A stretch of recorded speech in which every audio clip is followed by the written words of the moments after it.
Good evening, folks, and welcome to the June 16, 2021 meeting of the Harbor and Coastal Zone Management Commission. If you are watching at home and you have any difficulty with your present connection, we are available in three ways. We're available on LMC TV. We're available through our YouTube streaming channel, which is listed on the posted agenda, and we're available on the Zoom the Zoom streaming application through which we hold our teleconference. And if you are present at home and watching the meeting, I thank you for taking an interest in village land use affairs. We have a relatively compact agenda tonight. We have one applicant issue and we have one non-applicant issue, and we have a set of minutes that needs adopted. Because we are waiting for one more commissioner who we hope will be joining us. Let's turn to the minutes first. We had the February 17 minutes.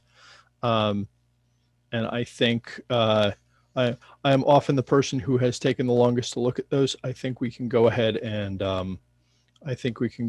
vote those. I'm ready to adopt them. So I will so move. Do I have a second? Second. All in favor? Aye. And the minutes of February 17 are adopted. We have, we can take an administrative item while we're waiting for our last commissioner to join us as well. We have the dock replacements in the harbor. We had previously been asked by the Department of State to express any issue with the in-kind, in-place replacement of several docks in the harbor. I think it was the view of the harbor master that it was a much needed replacement. And we expressed no opposition after concluding that there was nothing that fell within our purview that we should take issue with. Good evening, Lisa. Hi, everyone. Pardon my throat this evening. However, it's an in-kind, in-place replacement of docks has a threshold. I forget the dollar number, and hopefully TJ Ruane, who's our counsel, can remind me. But there's a dollar threshold for in-kind, in-place to fall below our permit authority. For marine structures, even for an in-kind, in-place, we are supposed to review and permit projects over a certain size, and that makes a certain amount of sense, right? Because if something is in fact an in-kind, in-place replacement, we should be able to quickly determine that, and we should not be prevented from determining something actually isn't an in-kind, in-place replacement. No applicant could, for example, circumvent us by doing something that was a marine structure and was not a proper replacement simply by saying that it was. It's actually not proper for the village to do that either. So while we don't want to do anything to slow down their process, our orderly running requires that they get an application in front of us. And I'm sure the harbor master will bring that in front of us in due course. But Amber, if you could please let the harbor master know that because of the size of the project, we still need to do a permit review and issue a marine structures permit for the dock replacement, and we'll take that up as quickly and expeditiously as we're able. And Chair, that was the threshold is $20,000. 20. I had 15 in my head and I didn't want to say it and be wrong. Thank you. So, right, over a $20,000 threshold, we don't simply assume that it's in kind, in place. We actually look at it. And while I'm sure that this is an important and much needed replacement, and we're not slowing it down, we just do need to cross all our T's and dot all our I's. That is our only administrative item for the evening, and we have a single applicant item on. 1165 Grecian is on again. We have, after several adjournments, in order to get some paperwork that the applicant believed concluded the file. I believe they are ready, and we should bring them up.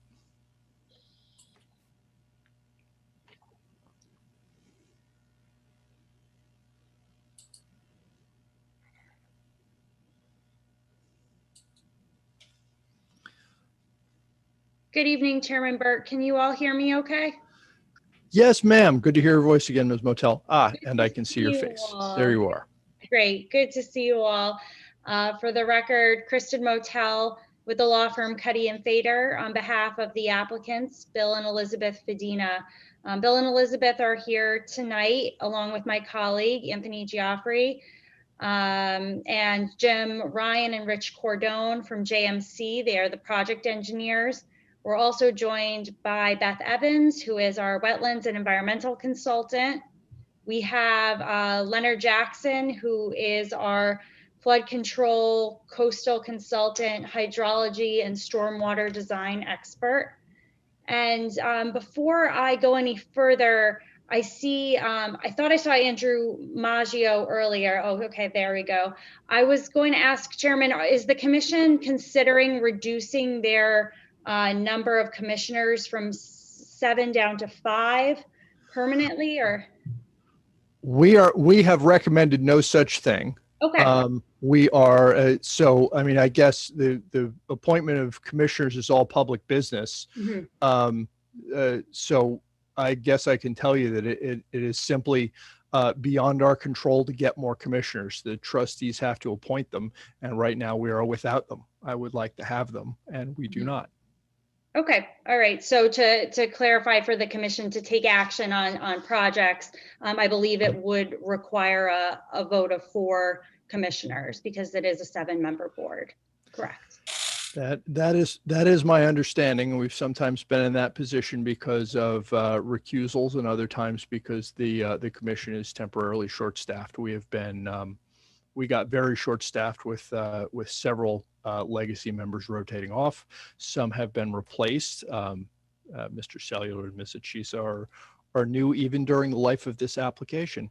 And I would expect that at some time, hopefully in the near future, we will have 2 more commissioners and return to our full strength. Right now, that's not where we are.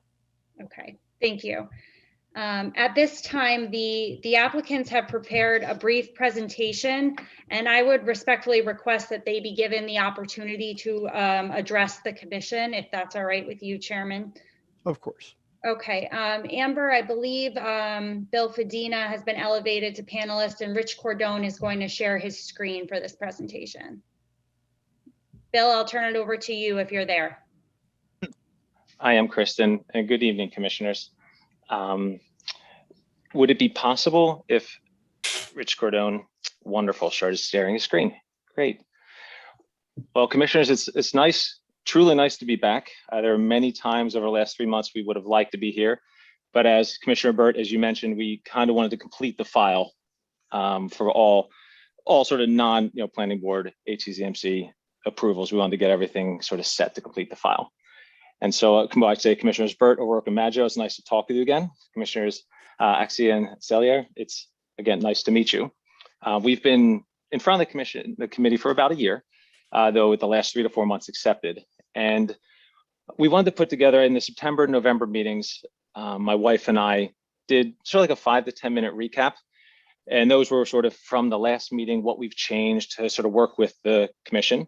And so since it's been a few months, we're not going to necessarily review the whole project, just really the sort of the key issues that have been looked at for the last 2 meetings and sort of what we've done since then. So again, just a few pages and hopefully 5 or 10 minutes to set the scene in terms of what we're requesting tonight. And hopefully we can find some resolution, which would be very much appreciated. Rich, would you mind on the recap page? So basically, hopefully everyone can see this on your screens. I mean, I've sort of said it has been 5 months since our last meeting. And the delay really was because we were waiting for the Westchester Department of Health's approval on the proposed septic system. And I think all of us would recognize and probably agree with the health department that they prioritized the COVID-19 vaccine rollout in the county.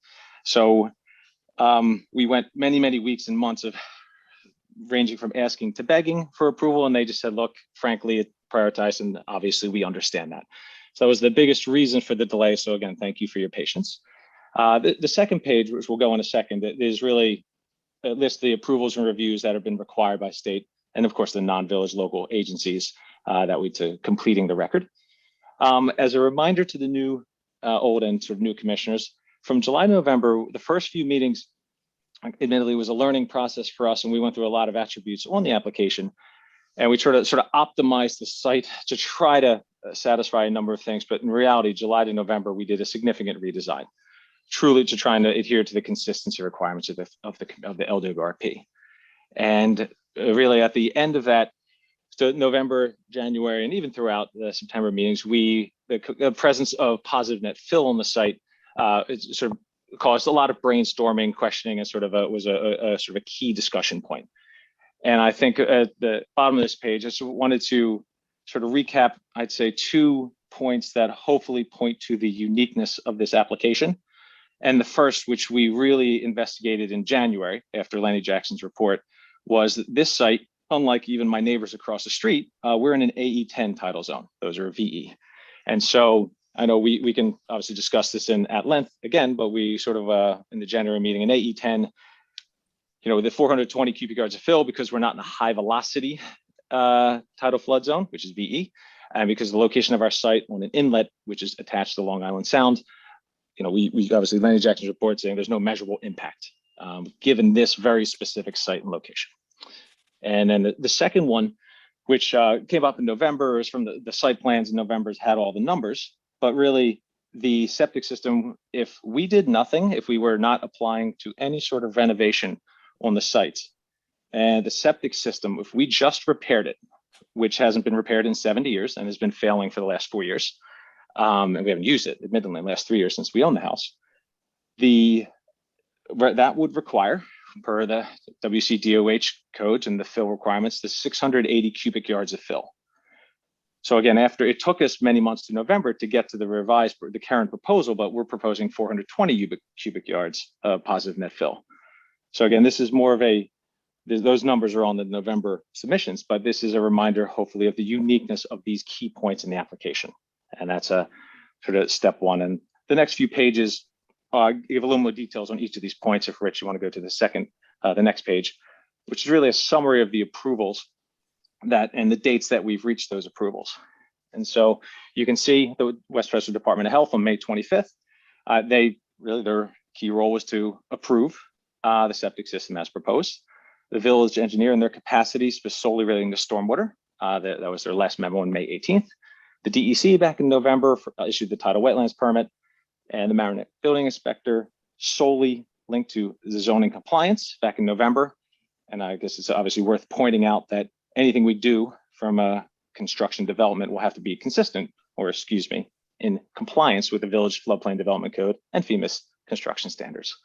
And lastly, we got these early on in our application process last year. The SHPO, sort of historical landmark, they confirmed, there's nothing here of that status. And of course, the Army Corps said there's a letter of no jurisdiction. Rich, next page, please. Just recapping why we waited really for the Department of Health. You can see the timeline there. So this one and the following page shows it on the site plan, the following page was on the November summary we did. But really this was showing to show a lot of the redesign work we did, taking into a lot of feedback and hopefully achieving consistency with the LWRP policies. But so I can read these, but Rich, would you just go to the next page? And in the interest of time, if we show the site plan, I can sort of read the page before for that. So you can see the change in impervious. We didn't change any impervious from the existing conditions to the new proposal. Of course, you can sort of see from July to September site plans to the current one proposed in November. You can see the drastic change. If you keep going down, you have the fill proposed all the way on the left was just over 1,000 cubic yards to 420 cubic yards on the right. The house and garage, you can see they moved farther from the water and the wetlands, but said in a different way, the garage was 100% in the wetland buffer before, and it's now 50% out of it.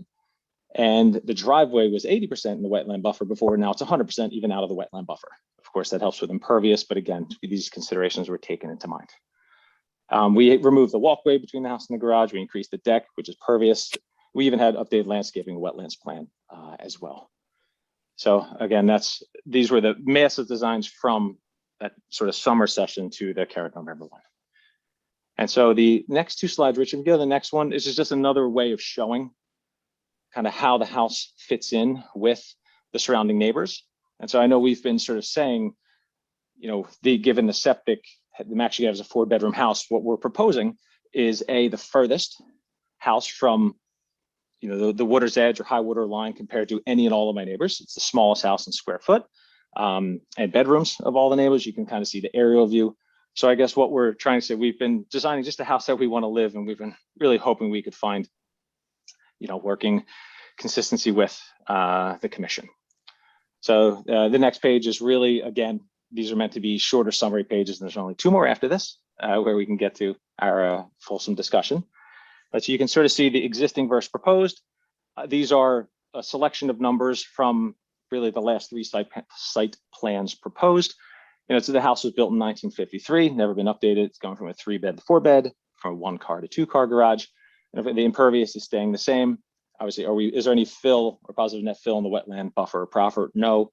Obviously, outside of the wetland, yes, we're proposing 420 cubic yards.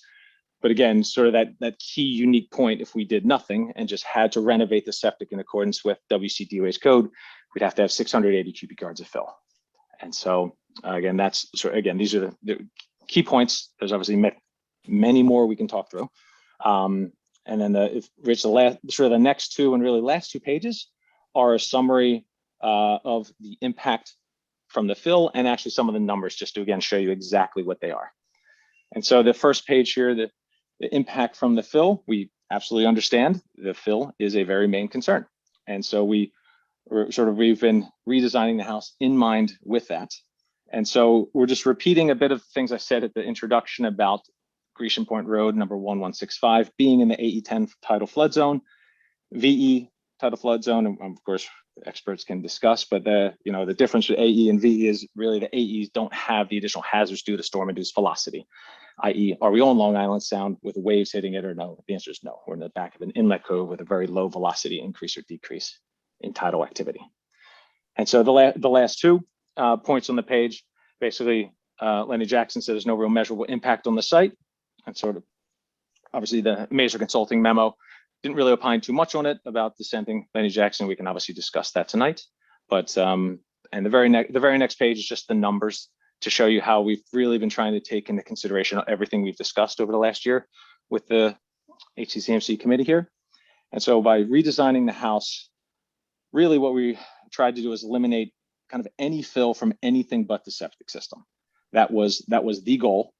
And so you can sort of see the progression and analysis from July to September to November. Obviously, it's 1,600 cubic yards. And Seamus, I remember, have you optimized it more? Have you really looked? And we really, through September, we took the existing 3-car garage, the existing plot, and said this is the best we can do with sort of the existing house and layout of call it the house and garage and everything we wanted. And then from November, we said, look, we just really want to live here. We really want to develop. We really want to be consistent. So we knocked out a lot of things. We detached the garage, made it a 2-car garage. We got rid of the walkway. We moved the house as far as we could towards the road. The septic was the limiting factor on that as well. And so you can sort of see the resulting 420 cubic yards of fill versus, again, the existing septic system. And there's obviously, we're happy to discuss any and all parts of the application. I wanted to go right to the main point that we left off last time. And Rich, you can go to the next page. And so I guess maybe Kristen or Commissioner Burt, I'm happy to keep talking, but really I can turn it back to you. And just, again, I'd like to finish with saying, look, we really do appreciate the time you spent on it. And myself listening to many of the prior meetings online after you dedicate a lot of time on the Wednesday meetings and before. So look, I'll just say thank you there and hope we can find a resolution. So appreciate it. Thank you. Ms. Motel, I want to give you a chance to say everything you want to say before you have to face the hot bench. Thank you, Chairman. I think we're ready to take questions from the commissioners. We do have our full panel here. And I know, or I believe that Mazer Consulting is also here to entertain questions from the commission, as well as addressing the applicant. And we would request that we have the opportunity to address Mazer as well at that time.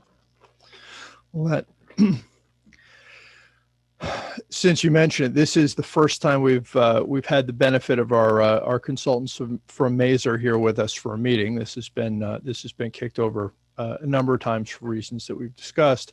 So Mr. Hippolyte, I'm meeting you for the first time on this meeting here. I wanted to address some questions to you first, if I could.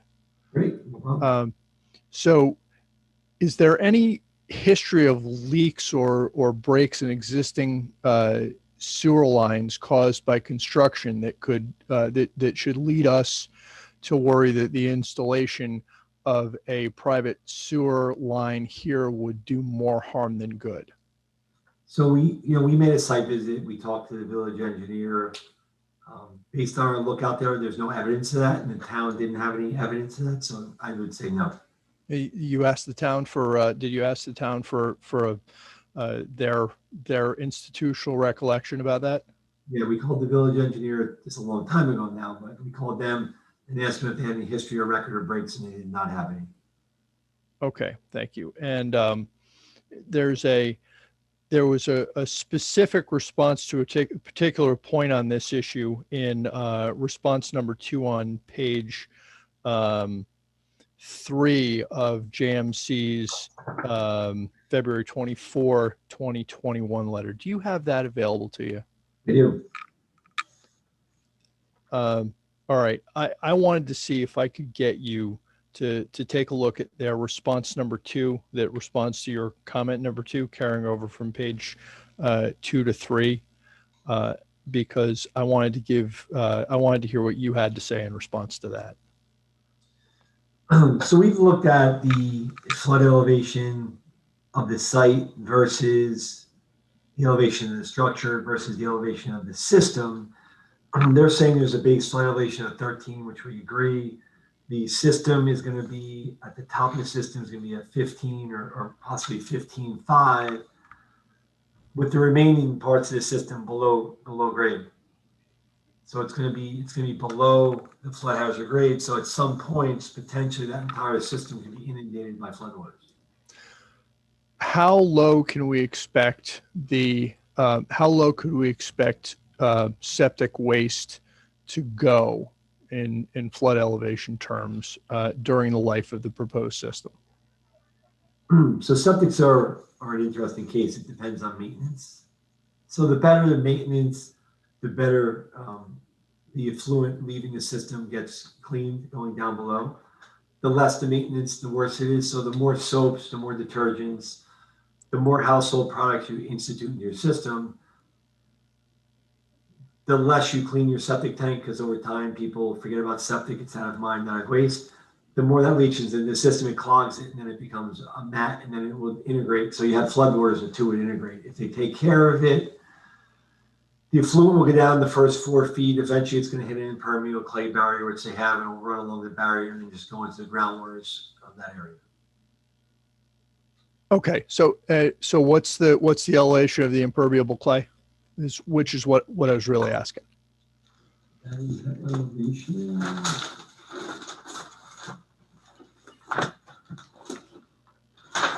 So I think it was like 8. I have to look it up.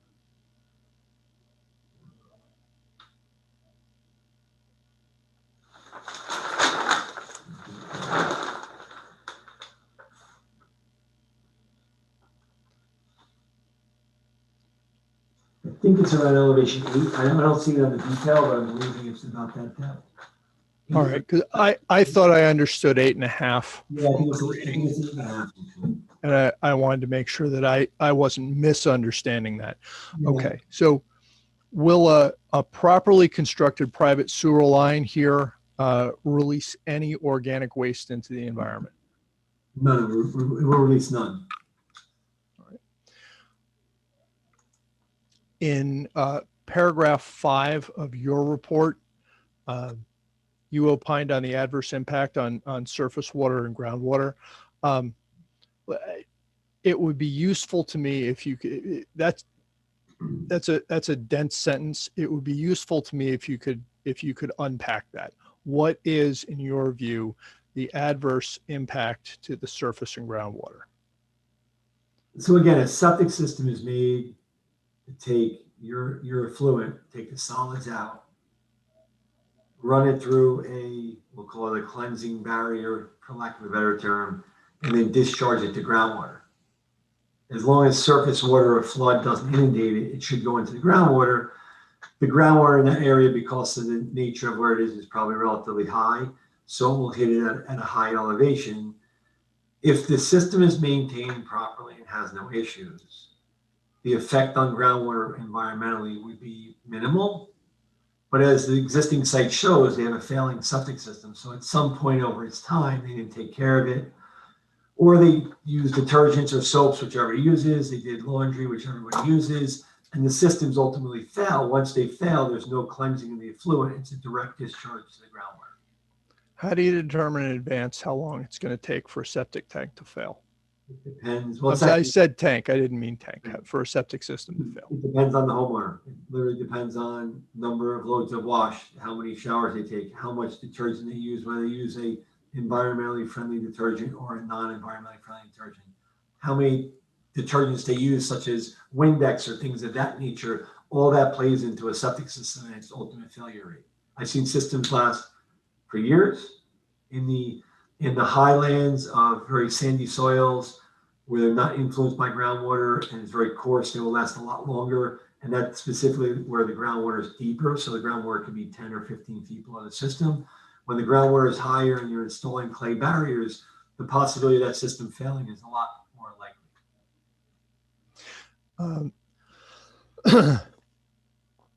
What is the seasonal high groundwater at the site of the stormwater detention? They didn't, as far as I know, they didn't provide that. Okay. Now I read something, I'm going to ask you to refer, if you can find it, to the JMC letter of February 24 again. In their number 8 response, I read that the groundwater detention was sealed. And I remember a prior discussion about this, and I confess that I am left somewhat confused. When the water goes into the detention system, what happens to it? It's the same thing. The detention system that we see on the plans will infiltrate into the groundwater. It's going to be an infiltration system. Excuse me.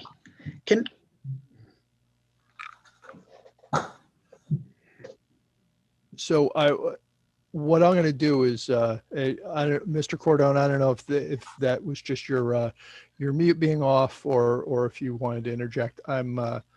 I'm going to finish what I want to ask Mr. Hippolyte, and then I think we're going to have a chance this evening for everybody to say what they've got to say, including responding to things he said. I apologize. That wasn't directed towards the board. Sorry about that. Okay, we've all done that. All right. So as I understand it, I thought I understood that right. The detention facility isn't sealed in the sense of permanently. It just exfiltrates from the tank very slowly. Right. Okay. I probably should know the rate from my reading, but I don't recall it. Do you? No, I don't think they didn't provide a rate because they don't have it. That I know of. Again, they don't have any test holes for that system, so they don't have a rate. Okay, but I don't mean the percolation rate into the soil. I mean the exfiltration rate out of the quote unquote sealed holding tank. I mean, I don't have that rate, so I didn't get the detention system calculations. Okay, I guess this is probably a good time to ask John Kellard. Having reviewed the stormwater system, can you provide me some clarity on that? Yes, it's actually restricted by the outlet size of the pipe. I don't have the document right in front of me, but it's regulated by the limit of the outflow to the pipe size. Right. On the plan, you're showing a 3 and 4 inch, 3-inch orifice, a 4-inch weir, and then eventually a 12-inch pipe that takes it away. Right. So the 3-inch orifice controls the outflow. So it's equivalent to a 3-inch opening. Okay. When the system fills up, so it doesn't back up, it'll crest the weir above it. And but that design was through the design storm. Right. So they're trying to force it to infiltration, not to limit the outflow out of the structure. Yeah, the design was based solely, as I understand it, Esteban did the review and provided the comments. It's no infiltration was factored into the volume of storage provided. It was purely a storage. All the detention is provided in a storage volume and not using infiltration to supplement some of that volume. Right. They haven't calculated in for any infiltration, but there is infiltration at some rate, right? Well, they're proposing an impervious barrier. They're encapsulating the storage unit in an impervious barrier, so it does not infiltrate into the soil. So if it doesn't hit the 3-inch pipe, it just sits indefinitely? No, the 3-inch pipe is within a manhole structure, which is controlling the outflow. So there's a pipe discharging from the storage unit that backs up because let's say it's an 8-inch pipe coming out of the unit, but you only have a 3-inch opening. So it backs up into the storage unit. Right. Okay. And it's regulated on what can actually discharge until the system is completely full. Then it would crest. And then it would back up. Okay. I now understand that. That is very useful, and that resolves my confusion on that issue. Okay. I've run through the questions that I knew I had coming in. So I think I'm looking at Seamus, who usually has his questions ready. So I think I'm going to pass the mic to Commissioner O'Rourke. Sure, thanks. Andrew, I have a couple questions. I think, although that discussion covered some perhaps. So first, in JMC's response letter to your guys' memo, just wanted to confirm that you agree with a statement that they made. So they characterized it that all parties accept that 460 cubic yards of fill will have no impact on the coastal area. Do you agree with that statement? This is, there's a factor of what is no impact and what is impact. So in your board's purview, you look at a cubic yard of fill as having impact. It has impact. It's taking up flood storage. You might be in the non-velocity area, but you're still providing fill in an area that is affected by flooding. So for instance, if I provide 460 cubic yards of fill, that's more additional fill. If I have a flood, somewhere else there's 460 cubic yards of water that's affecting somebody. So it doesn't have no impact.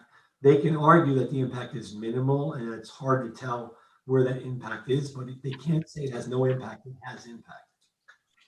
Yeah, I think as I understand it, and just intuitively, and then I'll ask you to comment on it because it won't be all that articulate.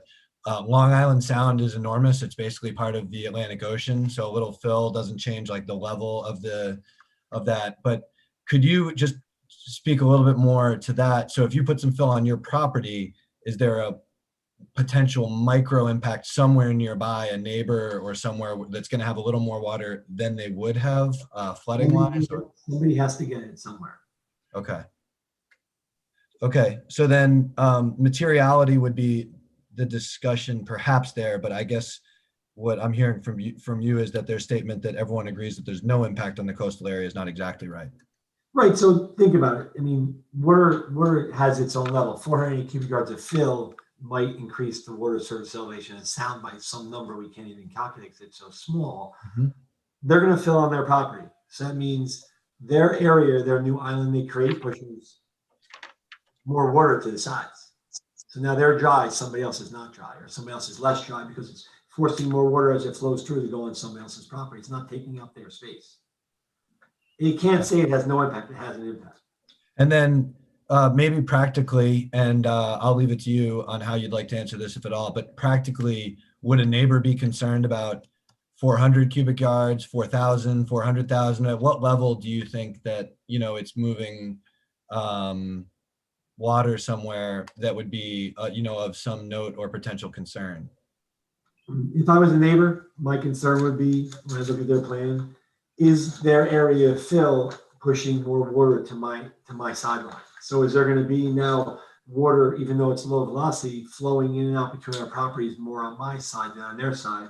The higher they make it, the wider they make it, the more effect it has either side.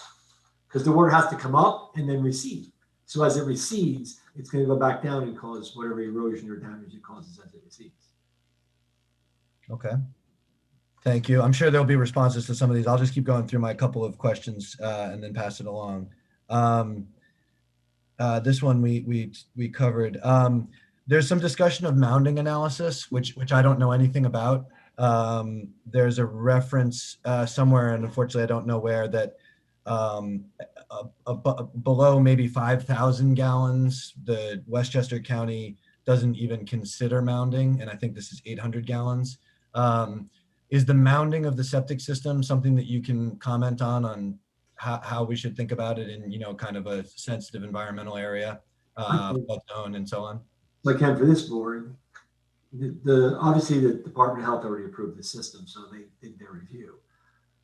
For this board, I get your concern is the difference between our pollutants going to reach at some point the groundwaters or surface waters versus a septic system versus a sanitary sewer. In a sanitary sewer, none reach it, ever. If there's a break, they have to fix it immediately, and most likely clean it up and none reaches it. In a septic, a mounding analysis provides the hydraulic loading between where it enters the pipes and then heads out in some cone or some degree of angle, let's say 45 degrees, and shows what effect it has underground. As the groundwater comes up and down, it then hits that level, influences and takes that water away with it in the groundwater. If surface waters come in and inundate the system, potentially if the mounding analysis usurps that barrier that they're creating because the system fails, then it's taken it away. You wouldn't even know. You have no way of knowing that's affecting it. If you go to lake and river communities all over the state, what's one of the biggest problems that faces lake and river communities upstate where there's no sewers? Septic's failing and flooding the area with nutrients, which are poor nutrients or nitrogen. And those nitrogen cause weed growth and growth of lily pads and phragmites and all kinds of stuff because you don't know it's failing, it's under the ground. And the mounding analysis kind of throws into that. And I know the regulations, they're not required by the health department, but it throws in what the area is going to be affected and how that effect can potentially be. Okay, that's really, really helpful. So then, I take no issue with Westchester County deciding they're not looking at anything below a certain amount of gallons just to regulate the county. But for us, our community right on Delancey Cove, do you have an opinion on the mounding because you've been able to review it? Is there information on the mounding here? Can you? They didn't provide it, so I don't have it. So there's no way to give an opinion on it. It just, if my argument was a septic is better than a sanitary sewer, one way to prove it would be with a mounding analysis. That'd be one way to prove the argument. Okay. Thank you. I think I have two more. Next question. Do you have any way to comment on whether there would be a path to get to net zero fill with a septic system at this site? I don't believe there is. Okay. I know they testified to, I wrote the number down. A repair would be 680 versus a new system at 420. That doesn't make any sense to me. Just take the old system out and put the new one in there. Doesn't make any sense. So I don't understand the argument. Maybe they could explain that. Yeah, I was going to ask them later to explain that because I had the same sort of question. But you do not think that you're getting a septic system here that would meet code without fill. Is that what I'm hearing from you? Correct. Yeah, because the floodplain is at 13, the top of the system's at over 15. Okay, and then this is my last question, and I don't know, it might be helpful to hear how comfortable you feel responding to more of environmental issues, but if you look at our policy 7A, which no need to look at it, I'm going to quote from it. There's specific areas in the village, as identified as real important wildlife habitats. It includes Delancey Cove, that's number 1 on the list, and nearby Grecian Point Marsh. So just thinking about septic runoff, I think is where I'm focused. Do you have any thoughts on what they've proposed having impacts on, and there's a list here. So this is related to wildlife, circulation, flushing rates, tidal amplitude, turbidity, water temperature, depth, morphology, substrate type, vegetation, structure, erosion, and sedimentation rates, as well as the third section, which is chemical parameters such as dissolved oxygen, carbon dioxide, pH, dissolved solids, nutrients, organics, salinity, and pollutants. So a failing septic system does all of those. So a system that's failing will do everything you just mentioned. Again, septic systems on very large lots, 5-6 acres up in the woods, out of the groundwater areas, not in floodplains, they last forever. And if people are diligent taking care of the septic tank and pumping it, you'll have no problems. The more you get, when they get in floodplain areas or wetland areas or areas where you need fill, the system becomes a lot more crucial to maintain it properly, and it becomes a burden on the homeowner. They're probably pumping their septic tank out in a 3,000 square foot house 3 to 4 times a year at $3,000 to $4,000 per pump. They have to have the bed inspected, people probe it. It takes a lot of work and a lot of money. 5 years down the line, people don't want to keep spending 20 grand a year to take care of a septic system. They don't. They fail all over the place. That's what happens. And the sad part is, and I keep saying it, is the biggest failure of systems is soaps and detergents. All right, that's real helpful, because that's I think a data point that we didn't have on the record yet. So your view would be to maintain the septic, it's 3 to 4 pumps per year, perhaps if a family's living there full time, and that's expensive, and that it's thousands of dollars per time, right? How about this though? If this septic system was properly maintained, did I hear the discussion right initially with Thomas, and also the list that I just read out? A properly maintained septic system is not going to have any material issues. Is that your view? A properly maintained septic system. Or I should say this. Sorry to interrupt, but this designed and maintained septic system. Right. So by the pure nature of the health department approving it, they're agreeing that a properly maintained system will have no problems. I still struggle with the floodplain elevation versus the invert elevation in the system. So the system discharges below the floodplain. There are communities, you're not one of them, that require that to be above that. So you have time before the inverted system hits the groundwater. Again, I'm not your health department. We like to see from the inverted system to groundwater at least 4 feet. In this case, it's probably impossible. You probably can't get it. So the oxygen depleted sewage effluent is going to hit that groundwater faster. I'm not saying that it wasn't approved by the health department, but it's not the best thing for your environment. Thank you. I don't have any other questions, but I found that very helpful. Thank you. You're welcome. Andrew? Yes. You're referring to me, Thomas? Yes, I Yes. think you're up next for questions.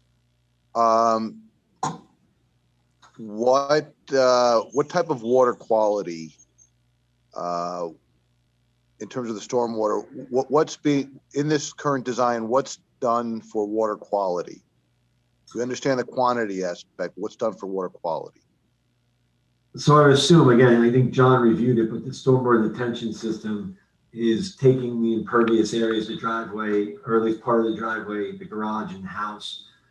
It's taking it, holding it for some period of time and discharging it. If it's truly being discharged with no infiltration, there's nothing being done for water quality, other than I think they may have a treatment system in front of it. It looks like they do. So maybe they're removing some of the oils that you get off a car. I didn't review that. Yeah, they have a rainwater harvesting tank for pretreatment and used for irrigation. And that'll give you the pretreatment with the settling of solids. Which Thank also you. needs maintenance. They gotta maintain that also.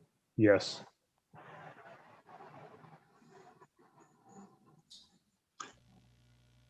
Those are my questions. Thank you. And Lisa?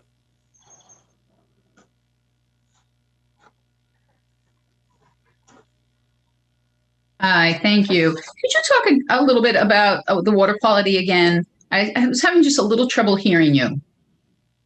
You want to do that, John? Certainly. Can you hear me now? Yes. Okay. The water quality is a pre-treatment process that's before the storage tank. It's referred to as a rainwater harvesting tank.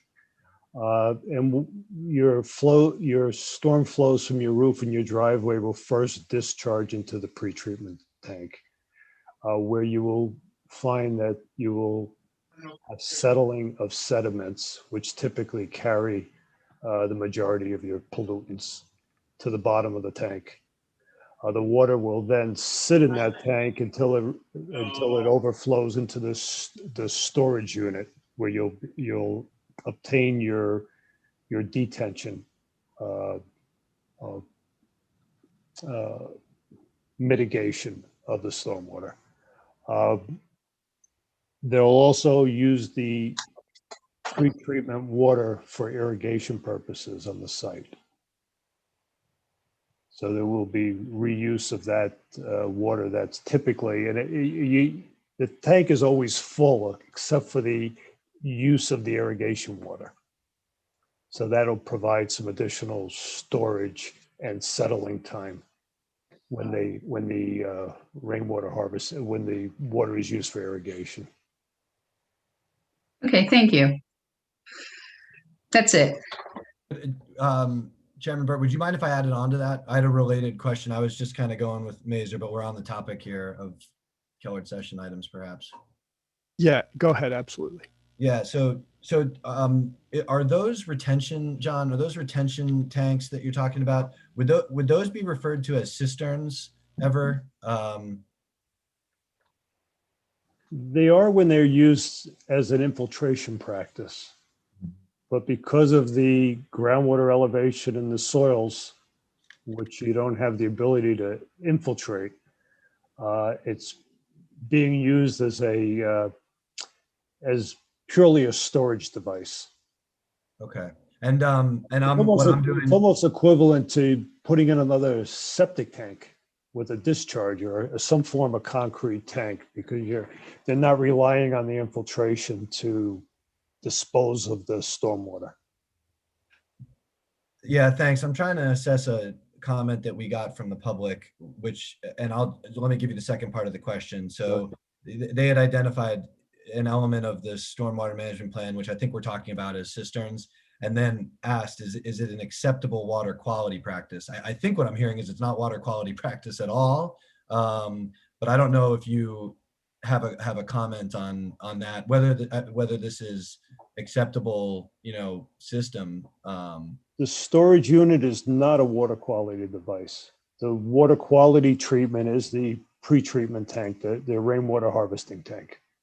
That's where they're obtaining they're mitigating the quality aspects of the stormwater. And thanks. And while I have you, because this is it for me on this topic, so hopefully this is okay to kind of go out of turn. But from reading Esteban's memo and the back and forth, which there has been open items and closed off items, on a holistic basis, is it your guys' opinion that the stormwater management practice as proposed is adequate and meets all requirements? Yes, I think he was clear in his memo. I think he summed everything up. It does satisfy the New York State guidelines for stormwater and the village regulations. Thanks. Yeah, I think it is clear in the memo as well. It's very helpful to have you say it while we're in the meeting. So thank you. Sorry for the interruption, but maybe that was efficient. Yep. And Commissioner Cellier, your bat and cleanup. Okay. I have one question. It really is a follow-up on what Seamus was asking. And it goes to the question of materiality of the 420 cubic yards of net fill. And I didn't, I'd like to get a clear answer on that. Would a reasonable person living, a reasonable neighbor have a reasonable concern about this? People can be concerned about pretty much anything, but I think there's a question of in my mind, of materiality here. And I think Seamus posited 400 and 4,000 and 400,000. So could you elaborate on your answer to what Seamus asked you a little bit? Again, if I was a neighbor there on either side and you were proposing still in the center of your property, that was 460 or 480 cubic yards. When the floodwaters come up, it's going to be that area now where they used to get floodwaters is no longer floodwaters. So it's going to push whatever's running in that or debris or whatever into my property. Is the water surface on my property going to be any higher? Maybe, maybe not. I don't know. I don't have enough data to know what's next door. They're now enclosing it in. So the two areas are now closing in. So when water runs in, it takes debris with it. When it runs back out, it takes debris with it. So if it was me living next door, I'd be really concerned. And have you, based on, have you looked at the way the properties are configured? Yep, I was out there. Yeah, it's again, they have their island in front of their property now is at 12. It's not only 15.5, it's 3.5 feet higher. And it's bigger, it's 3 times the size or 4 times the size. So the water running, as the sound comes up, the water running between the two houses is going to be compressed to a smaller area and then compressed back out. Runs back out because now you've pushed your boundaries closer to theirs. So, not trying to put words in your mouth, but are you telling us that, in your opinion, there would clearly could be a material effect, and that's a reasonable concern? You're not putting any words in my mouth. There could be an effect. Okay. Can I ask Mr. Kellard one follow-up question on the stormwater quality? On the hierarchy of effectiveness for stormwater quality designs, where would the sedimentation tank rank? High effectiveness, mid effectiveness, low effectiveness? It's more of a pre-treatment. You would prefer to have an infiltration system. It's a better practice, but you can only do so much with the property you're working with. You don't have the ability to infiltrate on this property. But I believe if it was a higher elevation property with better soils, similar to your septic systems, you would look at an infiltration practice. Would running the stormwater through some kind of filtering system be more effective than a sediment tank? It would give you a higher level of treatment, yes. Andrew, let me jump in for a question that bugs me on this application. And again, I know the Department of Health approved it. I can't infiltrate the stormwater system because my groundwater is too high, so I'm going to discharge it, but I'm going to infiltrate my septic system. I just struggle with that. I struggle with it. Doesn't make sense to me. It's not a good engineering practice when I could run a sewer line and tie it in and not have that problem.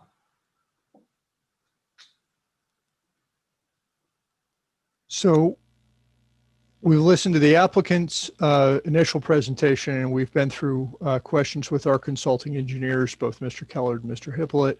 I think now's the time to turn it back over to the applicant team, hear what they have to say. Ms. Motel, you're welcome to have any of your folks respond to what's been said so far. I expect we may also have some questions for the members of the applicant team.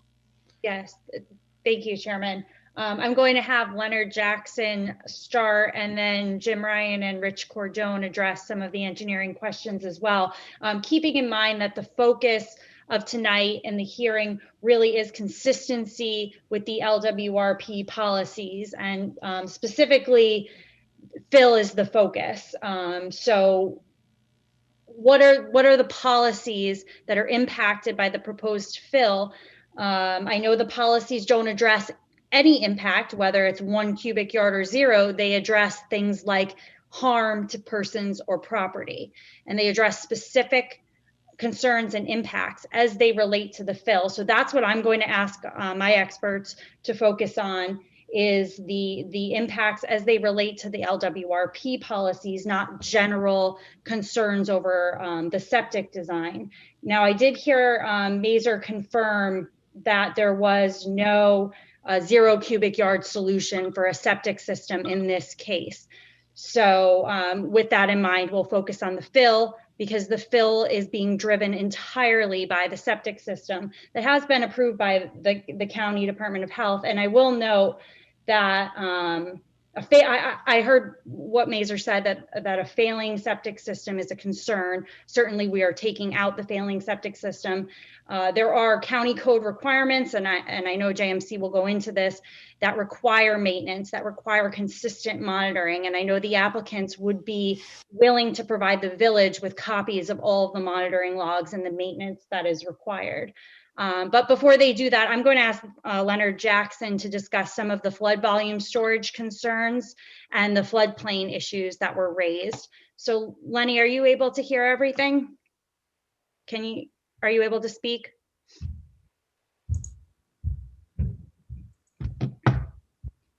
Amber, do you see Leonard Jackson as an attendee? Can he be elevated to panelist if he's not?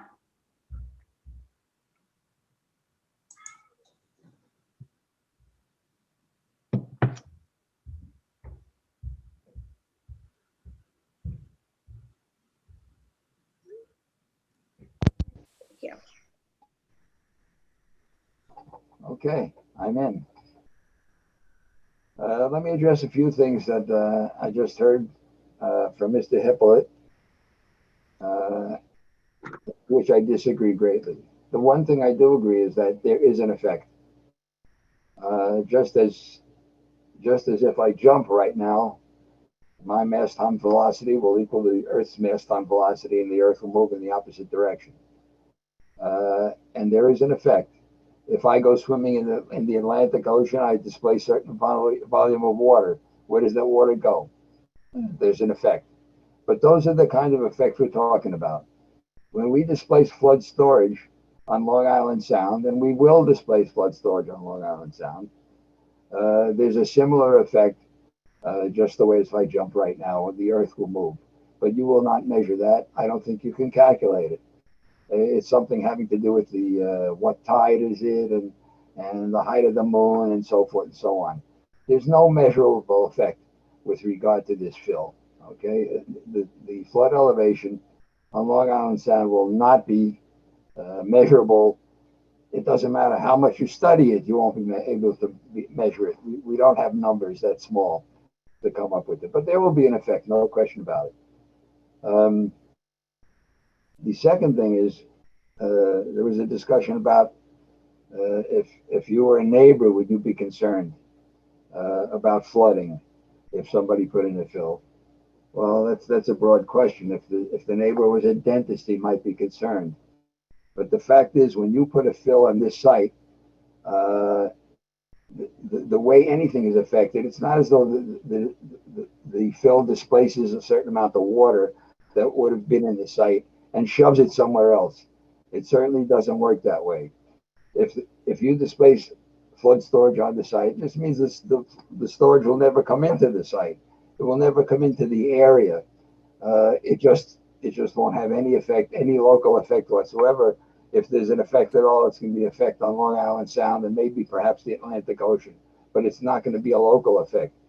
There was one other thing that almost had merit, and that was if you place a fill and create a constriction on a site or on an inlet, say, then depending on the elevation of the water on the other side of this constriction, you'll have a certain velocity where the water enters and exits, kind of like an inlet. Let's take any inlet, Shinnecock Inlet. The width of Shinnecock Inlet, for instance, controls the elevation of Shinnecock Bay with regard to the elevation of the Atlantic Ocean. And depending on the elevation and the rate of the rise of the tide, you will affect the elevation. If there were a constriction placed on this particular site, if there were any effect at all, and there is none, what a constriction does is reduces the amount of water that gets past the constriction. But in this instance, there's no such thing. There is no constriction. There's no inlet. It's just a matter of the water rises, the water goes down. There's no measurable difference in elevation. And certainly there's no water pushed from one site to another. There's no water from this address accretion point to the address next door. It just doesn't happen. There's nothing at all ever like that. And this whole discussion really should be focused on, if it's an environmental issue, that's fine. If it's a septic issue, that's fine. But as far as flooding, you cannot measure the difference in flood elevation or the effect in flooding with regard to this fill on this site. It's a non-issue. Thank you, Lenny. Do the commissioners have any questions for Mr. Jackson before I ask our JMC engineers to speak? Well, I do. So, Mr. Jackson, if you, as a matter of land use generally, if you allow net fill in tidal floodplains, it allows for more development in tidal floodplains than if a municipality does not. Is that fair to say? Apparently, your municipality has an issue regarding net fill in a floodplain. Well, okay? That's the regulation, apparently. Okay. Yeah, but that's not what I asked. If you have a rule that bars net fill in tidal floodplain, that's going to tend to permit less development than if you don't have such a rule, right? That's true. Why don't you just say there won't be any development in the floodplain? Done with it. But I had a follow-up question. Okay. The development that will additionally be allowed if you allow net fill in a tidal floodplain is sort of by definition going to be on those lots, tend to be on those lots that are going to be surrounded if they are filled and then there's a flood, right? Yes, I follow. Yes, if somebody builds today in a flood zone, they're by law required to elevate their building and the dwelling and so forth and so on.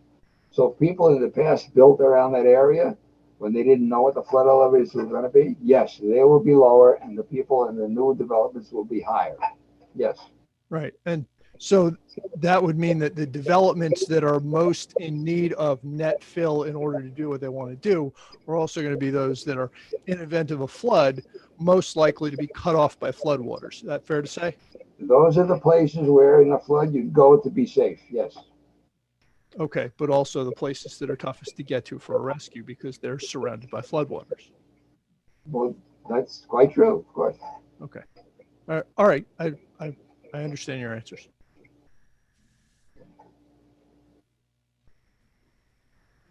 Incidentally, I speak with some authority in that because where I'm sitting right now, I'm surrounded by water. Any of the other commissioners have questions for Mr. Jackson? Maybe a response from Mr. Hippolyte, if you have any. What Mr. Jackson said made sense to me, I suppose, in that you put a little bit of fill in one property and maybe you raise the entire Long Island Sound and Atlantic Ocean by an immeasurable fraction of an inch, and maybe it doesn't have an impact on the neighbor. It does make some sense to me about velocity of water flow. But, do you have a reaction to those comments? So a couple of things. One is, if in fact this net fill has no effect, then just raise the whole property to 15. Why do we care? Take the entire property, raise it to 15, and call it a day.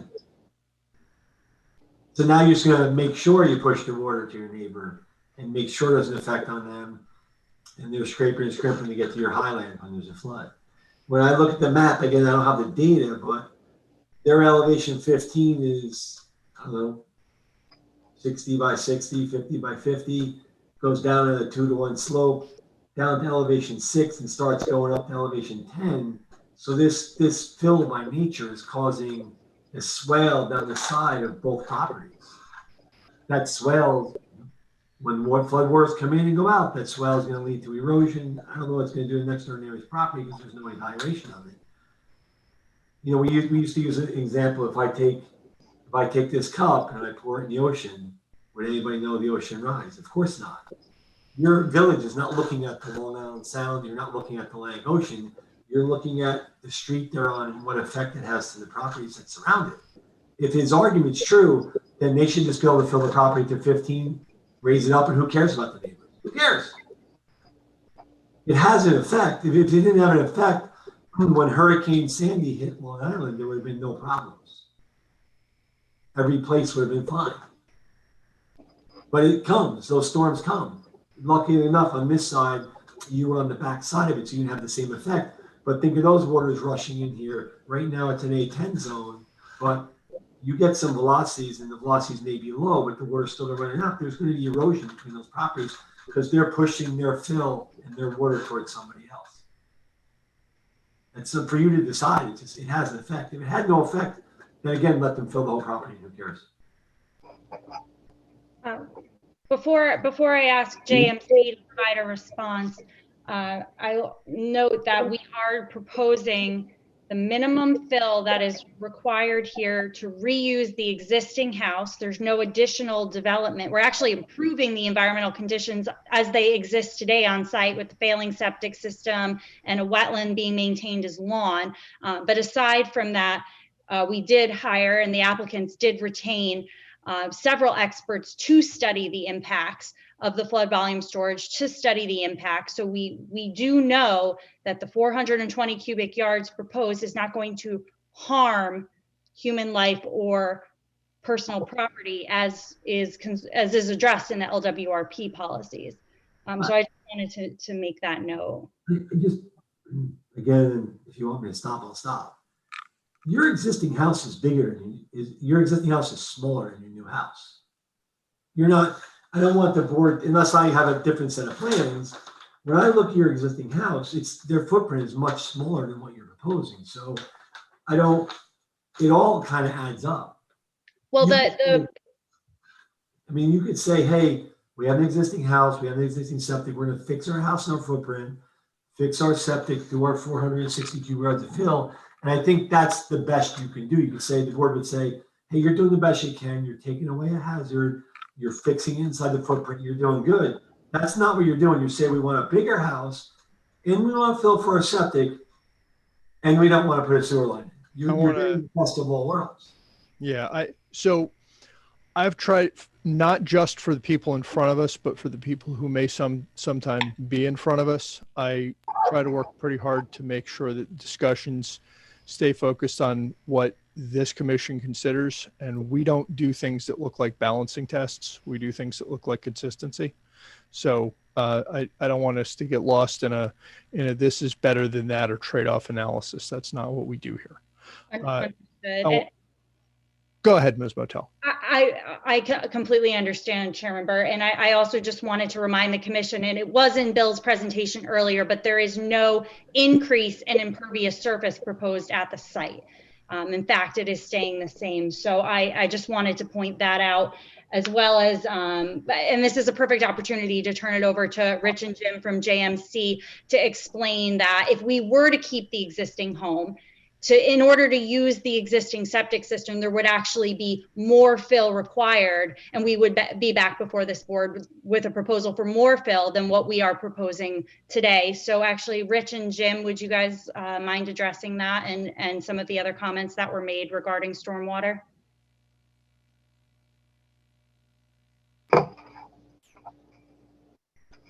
Hey, Richard. All right, Jim, do you want me to start? Yeah, why don't you start, please? Okay. First and foremost, what we did is where to start. Okay. Regarding the septic system works in a number of different ways. You have primary treatment that happens, and primary and secondary treatment within your septic tank, where your anaerobic bacteria or your aerobic bacteria eat away at the solids depositing, and it winds up sinking to the bottom, and you have a separate layer of sludge that builds up on the top and solids that build up all the way on the bottom. And an effluent liquid, as opposed to the influent that comes in, is going to go out to your septic system, where then it goes into absorption trenches, where it gets an additional secondary treatment at the absorption trenches, where it's the effluent is disposed of broken down further by bacteria that live in what's called the biomat. And that's the media in between the gravel on the trenches and the soil. Now, what we have is from that biomat to the impervious surface, which is rock, we have 5 feet of separation. We did not encounter groundwater at the top where we were doing a proposed septic system. We encountered groundwater. In order to maintain that separate area between the 2 points, what we did is we had between the bottom of the of the septic absorption trenches and the top of the rock, we had to elevate that fill. Now, there's not necessarily groundwater that's going to be every day In contact. in this septic area. There's going to be, when a 100-year storm comes up, you may get some water coming through here. Groundwater was not noticed, modeling was not observed. There was no groundwater up at the septic, proposed septic area. So a groundwater modeling mounding analysis in this area is there's no groundwater present. There's really no way to do a groundwater modeling analysis on top of the septic system. Furthermore, there is maintenance that's required by a septic system. The septic tank is required to be pumped every 2 years. Every 2 to 3 years, a septic tank's required to be pumped. The cost of this pumping is approximately $250 to $350 every 3 years that the applicant's going to have to pay for. I don't think that they have any problem paying for that or handling that. It's far south of the $20,000 a year number that was initially anticipated. And Rich, you can point out to a septic system is never pumped 3 to 4 times a year. That's absurd. Correct. That just That's doesn't absurd. happen. And every time the septic system gets pumped, this licensed pumper has to send the paperwork. They have to send a brief inspection report of what they find to Westchester County Department of Health. If there's any indication of any type of a problem or anything like that, the Westchester County Department of Health takes immediate action. Mr. Hippolyte said right out, a functioning septic system that's well maintained can last a long time. There's plenty of septic systems in the area that last 30 to 50 years as long as they're maintained.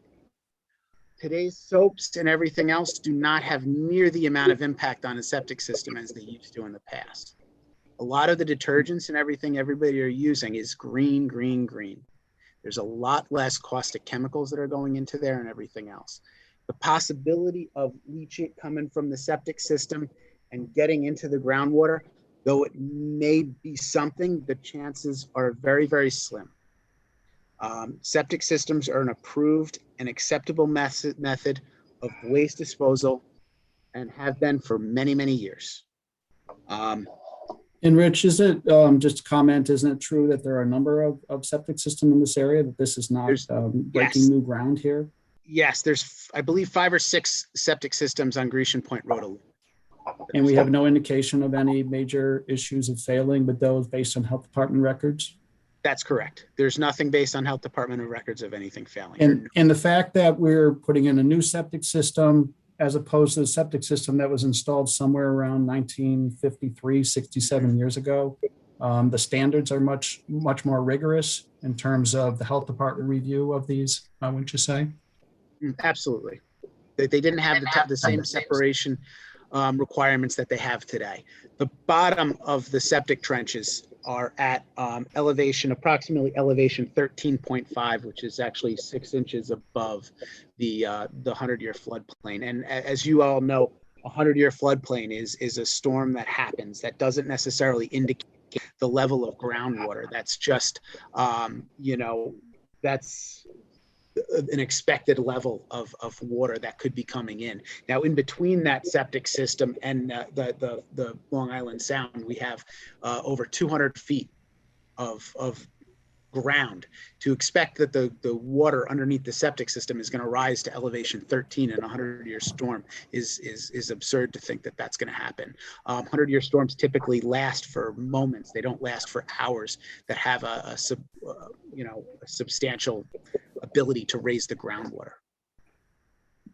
Rich, I'd like you to comment too on the elevations of the buildings or the properties on either side of this property, because there was that's the other thing. That's the other suggesting that water will flow directly onto these and creating an impact because of this 420 cubic yards of fill. Can you comment on that? Yeah, Chairman Burt, one thing you stated before is you said if everybody in the surrounding properties raised their grade, you would have this one lower property. Am I correct? You asked Leonard Jackson about that as to how the village it would be, you know. Did I misunderstand you? And unless you're referring to something that I said at a different meeting, no, I recall you asking earlier if you were to allow newer developments to raise the fill, to raise their grade, the effect that would have on other properties that wouldn't be developed. no, Did you say something about that? Yeah, no, I think I you misunderstood misheard what I said. My question was about what development is allowed by a more lenient view of net fill. Okay. Understood. Right. So that wasn't a question specific to the effect on the neighboring properties. It was, and I don't mean to play hide the ball with my question. I'm asking a question about the overall impact of public safety. If you chuck the no net fill rule and say, we don't think that matters for coastal flooding as opposed to riverine flooding, right? I can follow the discussion from the hydrologists. I understand the math of Long Island Sound, and the implication of that would be, as Mr. Hippolyte pointed out, the implication of that would be, at least for riverine purposes, for the purpose of the flooding thinking that we do, who cares? Raise it all up. And my question went to this. So if the only consideration was, will it spill onto the neighbor's property, I could see how you get to that conclusion. But then if you tend to make available more development in higher flood elevation coastal properties, aren't you also tending, by doing that, to put more people and more property in places on the coast that flood more? Doesn't that tend, I mean, obviously, if you put something up high enough and leave people there long enough, the flood will eventually go away. But the more you forward the cause of developing in coastal floodplains, aren't you also, by doing that, putting more people and more property in exactly the places that are endangered whenever there is coastal flooding? That was the import of my question. So, I mean, look, these are public proceedings, right? We do this not just for you and me, we do this for public land use and everybody who's listening. So I don't want to be obscure about what I'm asking. What I was asking is, isn't it in part an important prophylactic check that you have some rules where you just say, I think there ought to be limits to where you can put people, because sometimes putting more people in coastal areas that flood more is just putting more people in harm's way. That was the import of my question. So I think I was asking a different thing than you thought I was asking. So I don't know if you want to respond to it. I misunderstood a little bit. I did.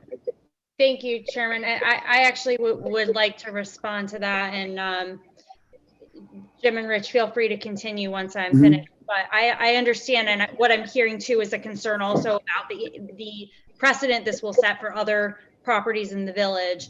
I think our experts have demonstrated in our submissions over the last 15 months have demonstrated that this is an extremely unique property. This is a unique set of circumstances that will not be replicated in other areas of the village, given the constraints, given what's driving the project.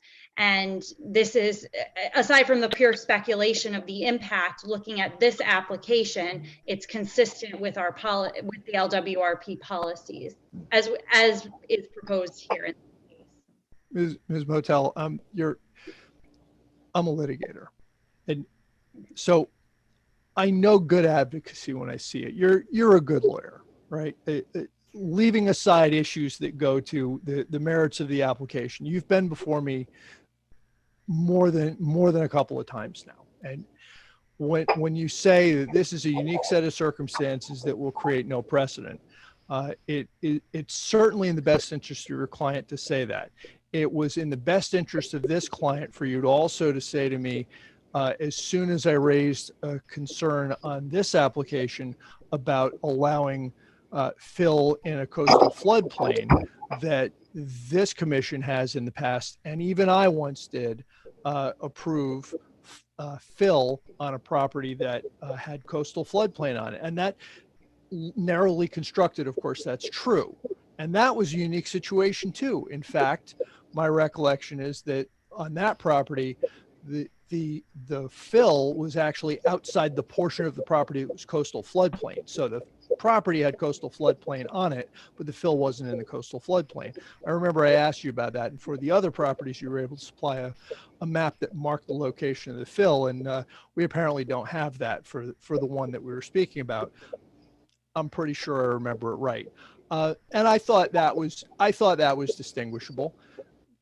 And the next time you appear in front of me, if it's in your client's interest to tell me that that property is no different from this one and this wasn't so unique after all, it's your obligation as a lawyer to tell me that it wasn't so different and it's replicated. Well, I understand. I mean, speaking purely from the facts of this application, though, there's no impervious surface, right? The fill is solely for the septic system in this case. The septic system is constraining where the house can be in this case. There is no public sewer line on this road. There's no public sewer line in this case. So I think that when we look at the facts of the application, and I certainly hear what you're saying, and I understand where you're coming from, it's the commission's duty, it's what they're tasked with, is to look at the merits and the details of each application.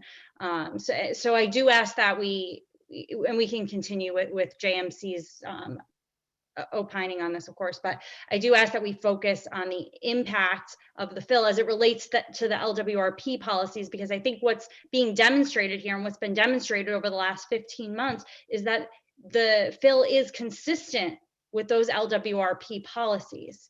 So I understand from an overarching village concern on floodplain development, we do, but it's our job also to make sure that we're addressing your concerns as they relate to this property in this. Okay. And I'm listening, and I can't speak for any other commissioner, but I find this an extremely useful discussion. If you assume that I believe that honoring policy 11 as written means that this commission should interpret the no net fill rule as being a bar to developing in coastal floodplains for the purpose of keeping people and property out of harm's way when these big floods come. And I think we all agree that they're becoming more common in an overdriven climate system.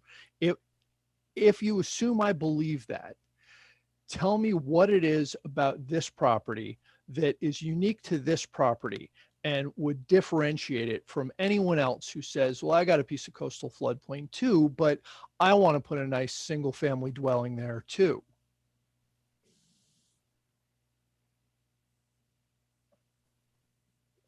Sure. Would you like me to address each one of those?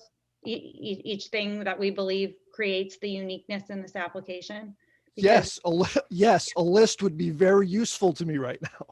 Sure. I'll start, and I'm going to ask the engineers to weigh in because they are more familiar with the engineering details that are unique in this case. But as I said, there is no increase in impervious surface. There is no public sewer connection on the street. You have a house that hasn't been updated since 1953 that is served with a septic system that has also not been updated and is failing. We are proposing to remove portions of the existing lawn that is in the wetlands and create a wetland restoration and habitat. Rich and Jim, can you provide stormwater details and engineering details that are specific? Sure. The current regulations require stormwater management, stormwater treatment, water quality, and water quantity. This property will have that, probably unlike most of the neighboring properties within this area. And I think just picking up on your point on the septic system, the health department would not approve a septic system where there's a reasonable alternative for a public sewer. In this particular case, the health department is charged with the responsibility of protecting the health and safety of citizens of that area and the environment collectively too. We went through a rather rigorous process to make sure we had a current design, an updated design, and it was eventually approved. And again, in the instance where there is a reasonable alternative for a sewer provision, if the community would install a sewer line and force the people or request the people to connect to that too, we would be looking at that as a reasonable alternative that does not exist in this particular case. So that makes this unique. I think unique in that the health department reviewed this. We did a comprehensive analysis for them. We provided all the information to show that this works. And along with the stormwater system, which Mr. Keller's office reviewed too, we met all the requirements in terms of stormwater. And again, those don't exist. And there are other septic systems in this vicinity too that don't meet this high standard that we had to meet in order to achieve the approval of the health department. And again, nor do they meet probably the requirements of this community with regard to stormwater management too. So that makes this property unique as well. So I want to stop you there for just a sec. First of all, you just mentioned that there are a bunch of other septics in the area, and I know that's true. I wanted to ask you, when was the last time a new septic was built on Grecian Point Road? Richard, do you know that? Yeah, it was last year. A septic system was renovated for one of the houses down on Grecian Point Road.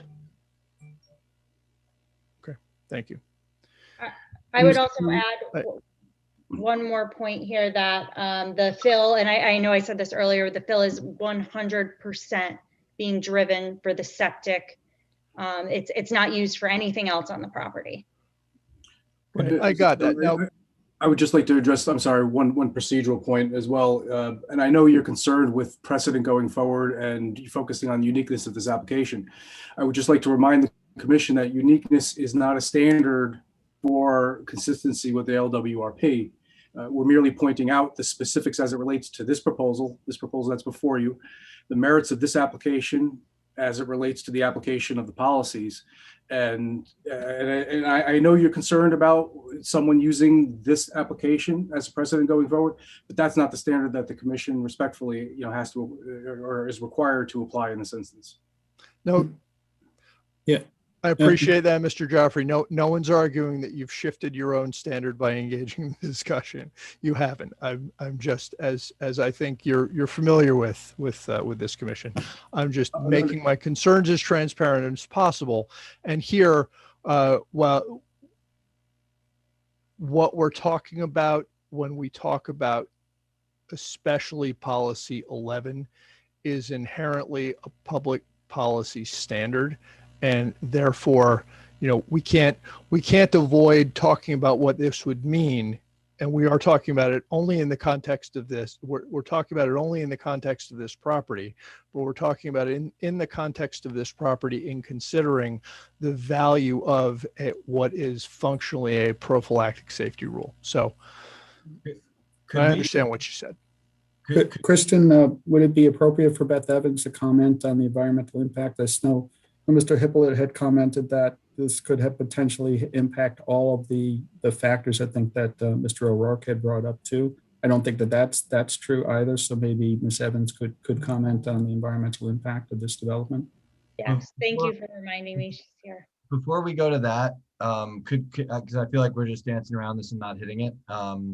Could we talk about, you mentioned a few times the septics or the fill is only for the septic, clear. But at some point we have to address why doing less or doing less would require more fill. Or I'm not posing it right. Do you mind? Yes. Okay. Because if we do less work, there's less development. That would be right now. The existing home is a slab on grade. So that slab on grade right now, well, not even the slab on. You can only remove as much material as you can from behind that slab on grade to lower that elevation behind that building to elevation 9. I believe it's 10. Also, if you look, there's a rain garden that we have constructed in the back of the site where we're actually using that rain garden. It's a small depression. We're using that as a kind of like a level spreader. So that way, any water that comes out of the stormwater system can settle out a little bit more. And then there's also on the other side of the site, there's a little bit of a depression that was able to be excavated. So we took all these areas and all these little things, and they all added up to being able to remove it a little bit. If we were to, like we said before, and as we've discussed, if we were to just propose a septic repair, we would have to provide 3.5 feet of fill over approximately a 5,500 square foot area. And, if you just do that, that works out to about 680 square yards because you do have setbacks you have to do. So to pose it back, I think I mostly get it. I think what you're saying is, because I think 3.5 feet over that distance is about what's happening, but are you saying you wouldn't have access to the cut to get to the net fill? Yeah, because we wouldn't be able to excavate behind the building. Because that existing building is at a certain grade that it is now. There would be substantial underpinning, and then, it's unusable space. We would have to, and then where our garage is now, we're doing a little bit of a cut there, lowering that grade where the stormwater system is. There's just so many little different things that add up to wind up saving us about 200 yards of fill. I have to jump in on this. So the existing building is 13.1. Contour 10 runs around the building.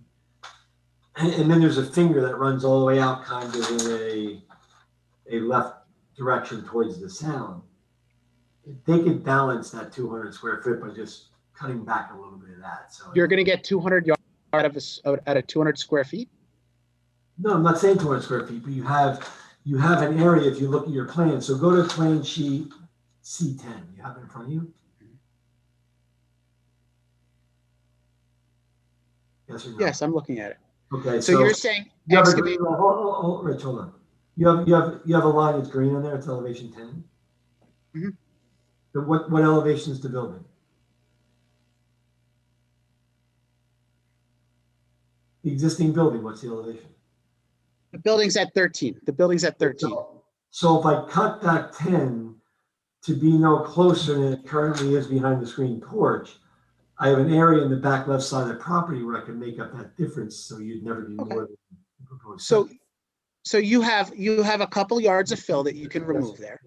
And then we also were able to remove more material by where the garage is. So, okay, so maybe we're not looking at 680, maybe we're looking at 70, 660, but there's still substantially more fill if we were to just revitalize the existing septic system in the front of the house, as opposed to, doing a full development of the site. Also, there's additional fill that would have to be required there because if you recall, I forgot about this. We have an existing water line that runs right through now we can move that water line, but there's, it's a tight. So you can't tell the board, I'm only just a professional, that you can't get the same amount of fill in the proposed as the existing. It's absurd. You could definitely do it. I'm not going to do the math for you, but you definitely can do it. If your answer is no, you're not truthful.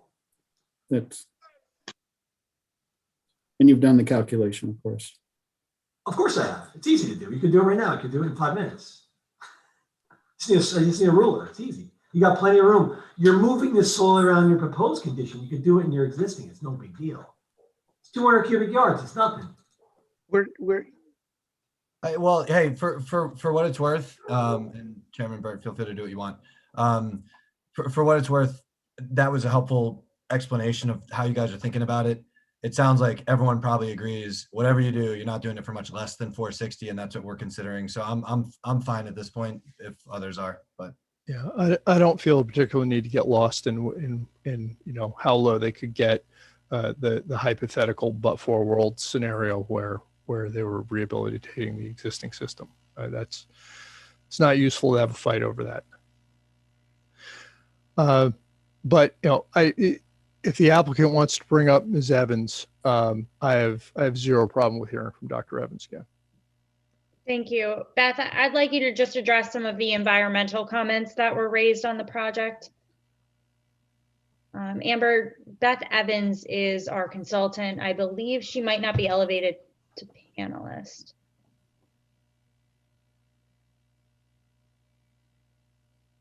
Thank you. Hi, Beth. You're on mute, Dr. Evans.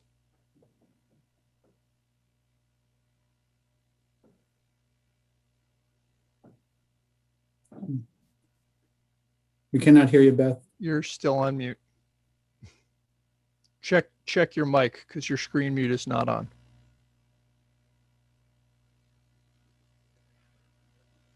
Says that I'm using. There you are. We can hear We you. can hear you now. Good evening. I would just remind the commission that on this particular site, I'm talking about cutting and things. When we look at the wetland area and where the hydric soils on this site are, when I looked at this property, there's something missing in the wetland portion of it, and that's topsoil.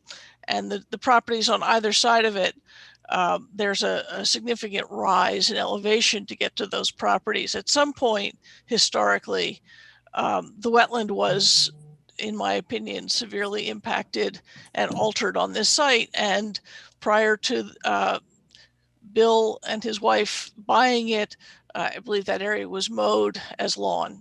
So what we're proposing within the wetland itself is actually a restoration of that wetland and a significant enhancement of the wetland functions and the wetland habitat on this site. And when I was brought on board, I made sure that the applicants understood exactly what I recommended. They did, and they're happy to implement that mitigation plan. And so in terms of functions, I'm not an engineer. I don't pretend to have the expertise that the engineers who have spoken tonight do, but as a wetland scientist, I can tell you that this application proposes a lot of benefits to the wetlands, to Delancey Cove, and I think that overall water quality in Delancey Cove adjacent to this site will improve if they stop mowing the wetland and let it replant and repopulate with wetland species. I'd be happy to answer any questions. I'm going to let others start because I've been talking a lot. Seamus? Sure. Dr. Evans, I'm not sure if this will be for you. I'll throw it out because it's my one environmental question, I think, still on my list. But I do want to say that I find that the restoration of the back of the property, which I've visited, from a lawn to wetland habitat or natural, is very compelling, and I think a good stewardship of the land. Do you, Dr. Evans, or maybe JMC will want to jump in, have any comment on a comment that was made that the septic system discharges below the floodplain from an environmental perspective? I'm still trying to understand that, just so that people don't think I'm not paying attention or someone. I understand that well-maintained, everyone pretty much agrees, no impact, but I'm just trying to assess the, I guess, periodic flood event where the septic system and hopefully some discussion here will help me to crystallize all this, where the system is discharging, below the floodplain. If I can just, first, I appreciate being elevated to doctor status, but I actually don't have a PhD, but thank you. That was me, I'm sorry. No, that's all right. I just didn't want to have an impression that I've somehow gotten my degree when I haven't. So you're in good company. In terms of groundwater impact on a coastal area like this, it is typically more of a problem when salt water intrudes into the soil and starts to be drawn into the local freshwater groundwater. So I'm not particularly concerned that groundwater contaminants are going to move into Delancey Cove and impact the quality of water in Delancey Cove. I would be more concerned, if I were the applicant, that Delancey Cove was going to move inland and impact freshwater under my property. So with that said, again, there's lawn there now. They're happy to have the wetland restored, and that wetland will do a very efficient and commendable job to hold stormwater during flood events and also to filter water moving toward Delancey Cove. Thanks. Helpful and kind of new perspective. I think that was a great comment. Thank you. Andrew?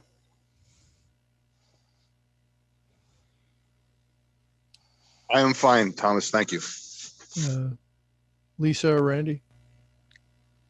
I'm good. Okay. Ms. Evans, I don't have any other questions for you. Thank you. I'll stay on if there are. Appreciate that. Do any of the engineers want to add anything to that? I'm just the point of saltwater coming in versus groundwater going out was clear to me. I just don't know if anyone wants to add to how we should understand the septic system discharging below the floodplain for periodic events. Trying to encapsulate it a little more. We've had a discussion about it that I don't think we need to rehash. I don't know if anyone wants to try to summarize. Rich, just maybe a comment on the separation between the bottom of the septic area or the disposal area and the groundwater as it was tested and provided to the health department. Yes. So no groundwater was encountered in the septic area when we did test pits with the health department. There was no And indication. how deep did you do the testing? We did excavations. We did excavations to 4 feet and where we hit refusal at rock. There was no indication of modeling, which is an indicator of seasonally high groundwater within the soils.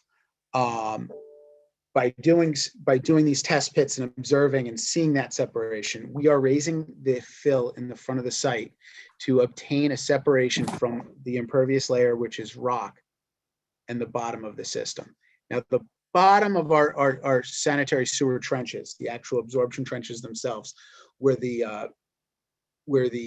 interaction between the soil media and the effluent actually take place, is about 6 inches higher. It's at elevation 13.5, which is 6 inches higher than the 100-year floodplain. Now, it should be noted that the 100-year floodplain, it does not mean that's the elevation that groundwater gets. That's an elevation that water's been observed at during a 100-year flood. Whether or not that water is actually going to be under the ground and it's actually going to be mixing with the septic system, there's no indication that that's going to happen. I don't know if Leonard, Mr. Jackson, if you can comment on that too. I mean, the impact of the 100-year flood is that doesn't vary the groundwater conditions substantially because of the duration, I would assume. Maybe you can comment on that. Oh, you're muted. You're sir. on mute, Mr. Jackson.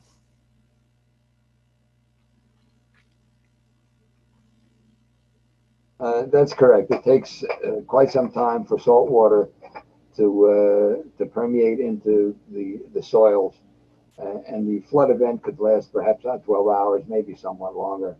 But it's doubtful that the salt water will get to the area where the septic system is discharging.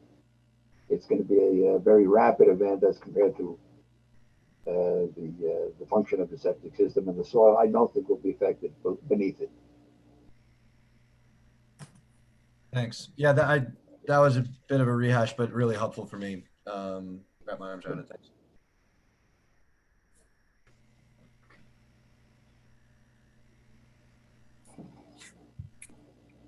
Kristen, I don't think we have anything else on the engineering side. Okay, thank you.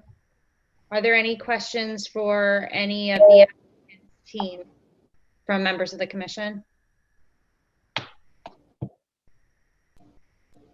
Ms. Motel, if nobody's going to jump in on that, I'm going to tell you that I'm sort of still in the discussion you and I were having about floodplains and safety before Mr. Joffrey jumped in.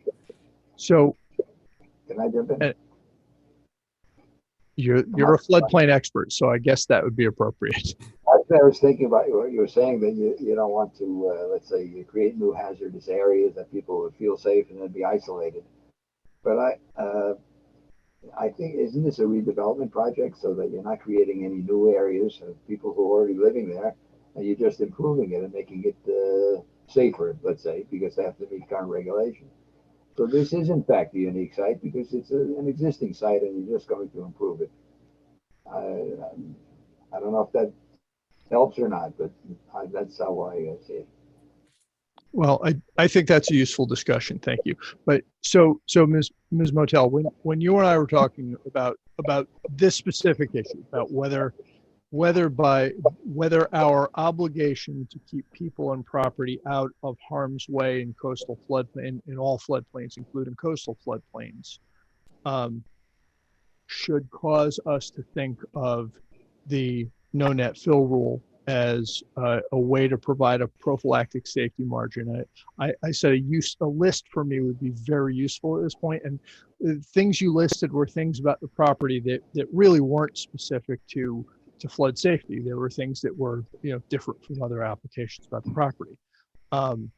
And for example, that it was environmentally beneficial, that they would be returning the lower part of the wetland barrier to a natural condition, all of which for various reasons we may like. But as Mr. Joffrey said, we have to keep this, we have to keep this siloed to the issues we're actually properly considering. What is it about, and Mr. Jackson's comment actually went to it, what is it about the problems inherent in letting people use net fill to develop projects they otherwise wouldn't be, that is uniquely different and not a problem for this property, for the safety of the people who will live in the house, so that I don't feel like I don't like how I'm phrasing that, so that I don't find myself at odds with my duty to keep people out of dangerous places consistent with policy 11. I understand. Based on what our experts have told you tonight, the elevation of the property, the existing conditions, the soils on site, those all factor into your concerns about policy 11 specifically regarding the flooding. I believe I heard Jim and Rich address specific conditions on site that are factored in when we're looking at flood levels. Jim, I don't know if you want to reiterate those. I mean, I believe the way the property is situated, where it's located in a cove as opposed to open Long Island Sound, is one of the key factors to consider here, as well as the elevation. No, I think those are the relevant points. This is a redevelopment, as Mr. Jackson has indicated too. We're trying to stay within the parameters of the existing site, so we're not dramatically changing what's out there. The only thing that's changing the site is the septic system, is because we have no viable alternative for public sewer. We are minimizing the impacts with the design, and the health department evidently feels the same, that we've minimized the impacts, and we're working within the constraints of the health department guidelines, which are there to protect the public. Right. So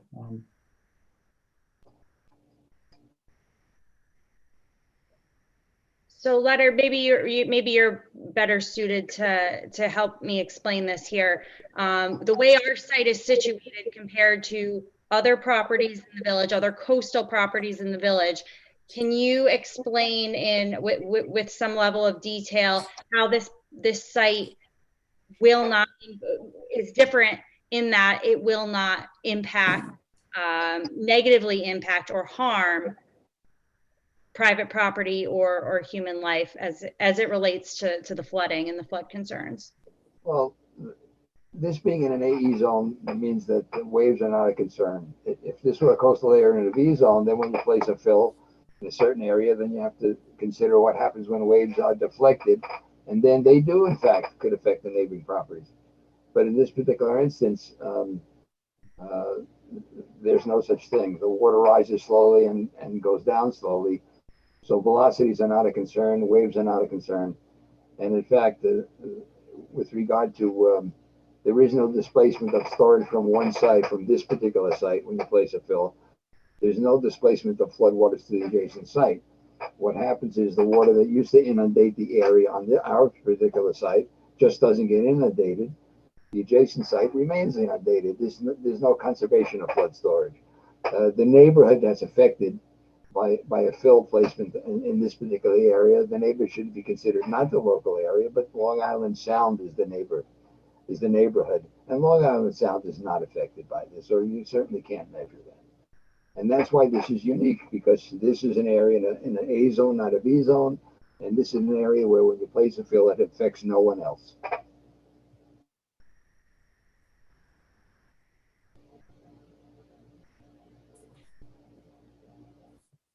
So, Mr. Jackson, everything you just said was consistent with things you'd already said. Then none of that was specific to the issue that I'm really trying to drill down on, which is, and maybe the only part of it that really is different from everything else that you've said in the safety floodplain development issue is that it's a redevelopment, and there will be, in a sense, it's not true that no more people will be living in the coastal floodplain than are now, because right now the house is not occupied. And if this project goes forward, hopefully the house will be occupied with a nice family full of people who will then be a coastal floodplain. How much It higher? will be at a safe elevation. How much higher is the home elevation than the current?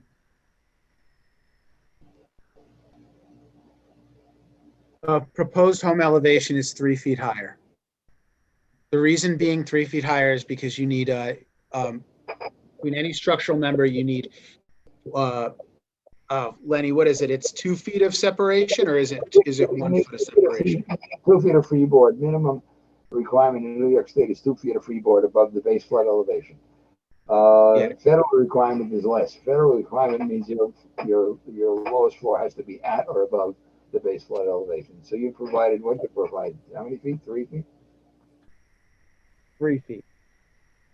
Do we think it's a fair characterization to say that the septic is the only thing driving net fill? I think we should say that it's not, and I'll complete my point and you can respond to it, but then leave it aside too, which is that this is a holistic project where a number of things are happening, including the house being at a higher elevation. So how do you cherry pick where you're gonna allocate the net fill? And I'm happy to just move beyond it. I just don't know that on the record we should be accepting that. I mean, I could jump in on this. So I am a certified floodplain manager. I'm also a member of the National Association. They keep pushing their net fill to the septic, but the septic, the house, it's all one item. If they wanted to remove and have a zero net fill and take the argument away, they just raise the house. The house is 3637 square feet. You raise it 2 feet, you got 10,000 cubic feet of space back there. Their net fill is minus 6,000. I mean, they have a way to solve it. They just don't want to solve it. Yeah, and I don't, I'll look to other commissioners. I don't need to go way down this But path. that doesn't work. That we should be pointing only to the septic for the net fill. It's a complete project with cut and with fill. That's all. Could we ask Mr. Hippolyte to repeat that? I didn't hear all of it. So the existing house is at grade, it's a slab on grade. The proposed house is a slab on grade with a little crawl space below it. I don't have the plans for it, but they could put the house and the garage and everything up on stilts and have, just like you can see a normal coastal house, and take away enough to make up 460 cubic yards. I don't have the architectural plan. Okay, but if you look at, okay, so we are taking credit for we have floodgates that are proposed within the crawl space, so the water can come in and out of that area. So we can use that for compensatory storage. However, if we were to put the house on stilts, we still have the septic system. We wouldn't be able to, and we'd only be able to lower the area underneath that house to elevation 9 or 10, which now. We can't lower it any lower than that and still be able to have the water that flows in be able to get out. Yeah, I don't have the number. I'm just saying, I guess the question for you, Rich, is can you elevate the house, the garage, and anything else on site so it's above the flood elevation and get that storage back to make up the 460 cubic yards or 400? Yes. And now what we did is we do have that elevated and we do have floodgates within that foundation, but we can only lower that foundation, the slab in that foundation where we can take credit to. I mean, sure, we'll dig out an extra 2 feet, but then what's going to happen is the water is just going to get into that area and it's not going to be able to drain out. Well, it doesn't count then. It has to be able to drain out the count as Exactly. So by raising our house up, we're really not getting anything. We're not increasing our flood storage. Am I correct or am I misunderstanding your statement? I don't have, like I said, I only have certain amount of plans. You have a patio back there, you have other stuff. I don't have your calculations for cubic yards in that fill. So I don't have cross sections, I have nothing. I think I understand that issue. Yeah, the question is can you redesign your site so your net fill is zero? That's the question. And I think what we've demonstrated over the last 15 months is the answer to that is no. And any proposed use of this site, right? Even just renovating or reusing the existing house, renovating the existing septic system, there's some level of fill that is required to do that. Yeah, and that's been clear. I just was reacting to, I don't think it's fair to say it's the septic. There's a whole plan here with a bunch of items that requires on the net basis 400 cubic yards of fill. I have a question that I think may be a council question. When the county determines that there's not an available sewer option, what standard do they apply?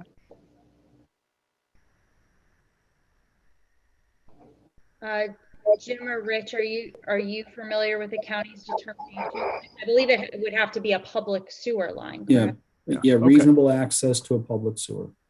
Okay, they don't determine the reasonableness of the private sewer option. No, I don't think that factored into it. Yeah. Okay. Okay, that answered my question. Thank you.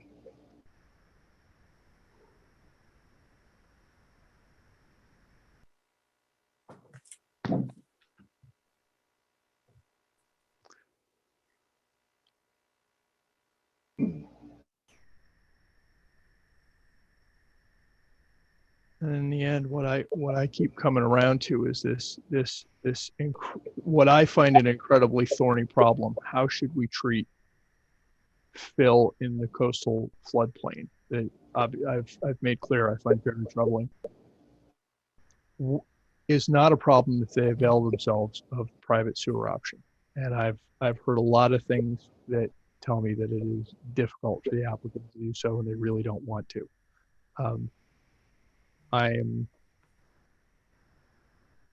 don't think that's the standard.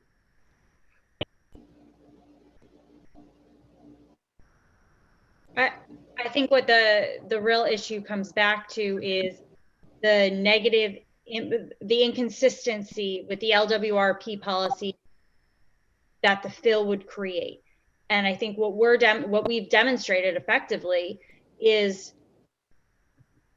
the fill that's proposed, the 420 cubic yards, is consistent with all LWRP policies. And I hear your concern about policy 11, but I believe that we have effectively distinguished this piece of property, and everything is determined on a case-by-case basis, right? So, my colleague's point earlier about decisions with precedent in mind versus making them on a detailed case-specific circumstance is important here. And it's important to remember that the fill is what's being proposed. This is the project as proposed, and there's nothing inconsistent with any of the 44 LWRP policies.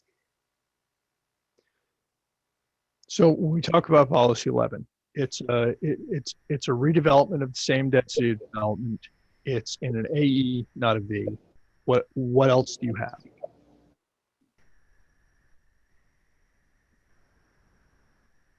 Well, I mean, to Seamus's point earlier, it's also the overall project as a whole. right? So those are very distinguishing factors for this piece of property. In connection with all of the other factors that we've demonstrated. So if you look at the project collectively, I think it's incredibly unique. I think we've demonstrated that this is something that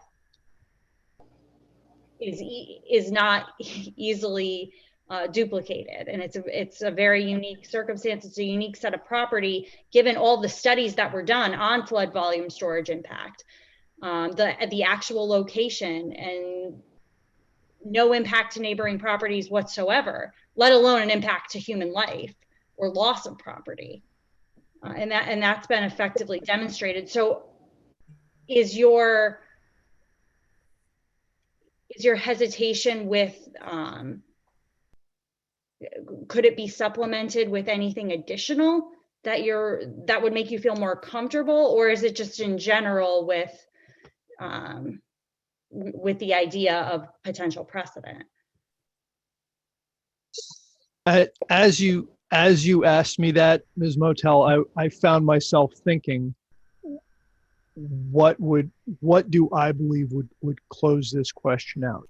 I mean, I'm not toying with you. I asked in earnest, what have you got that means that the way that I should interpret 11 does not mean I have to say no to this project? And I'm thinking about two things that you've said, or that Mr. Jackson has said.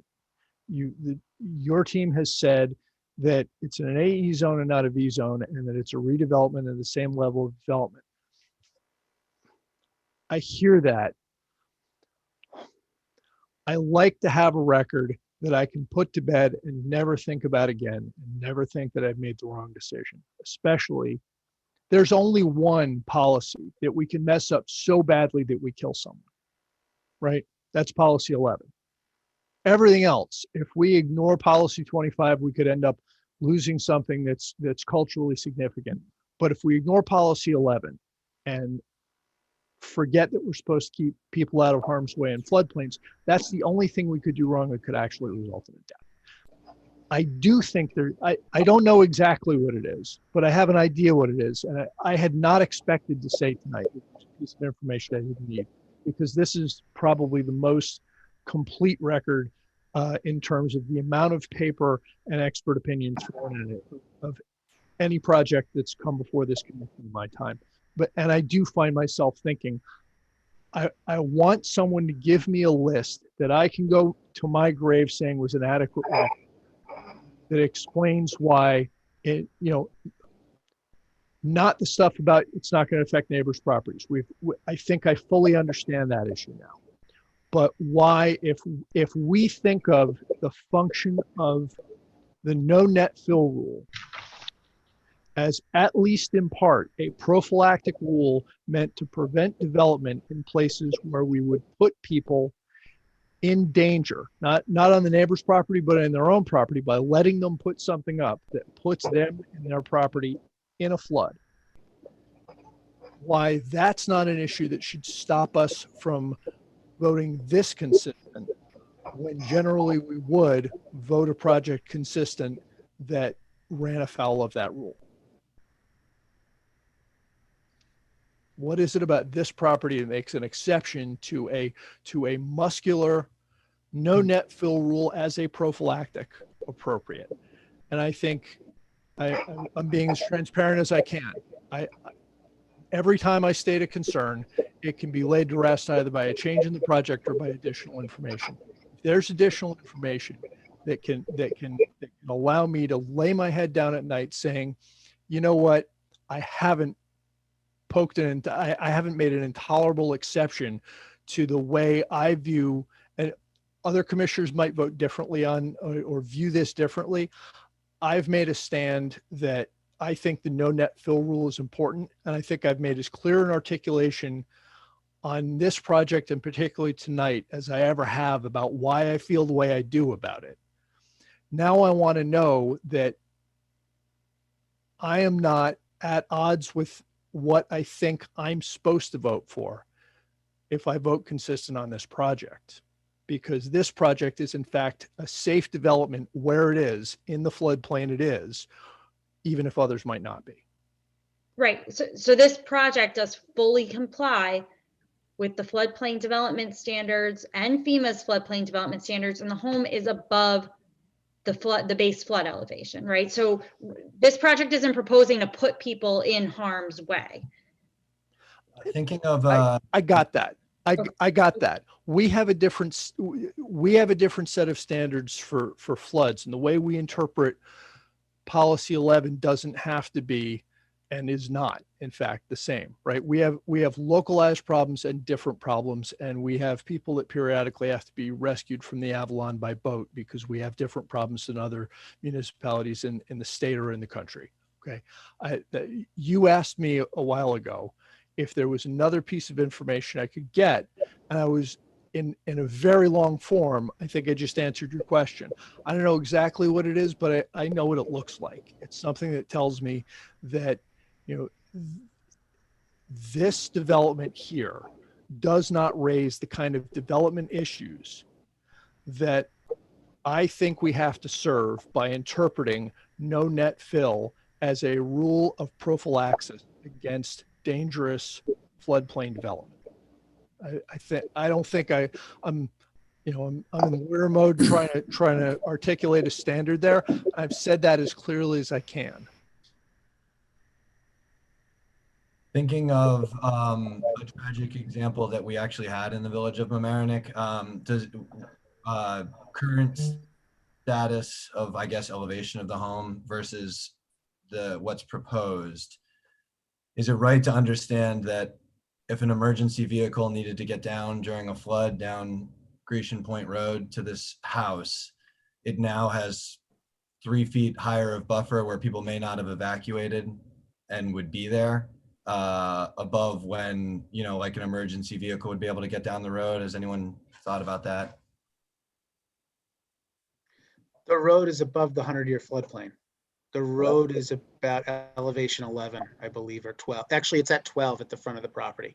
So if there is a 100-year flood, 100-year flood, the residents of the home do need to be rescued. That it should, I believe, it should all be dry as long as it's less than that.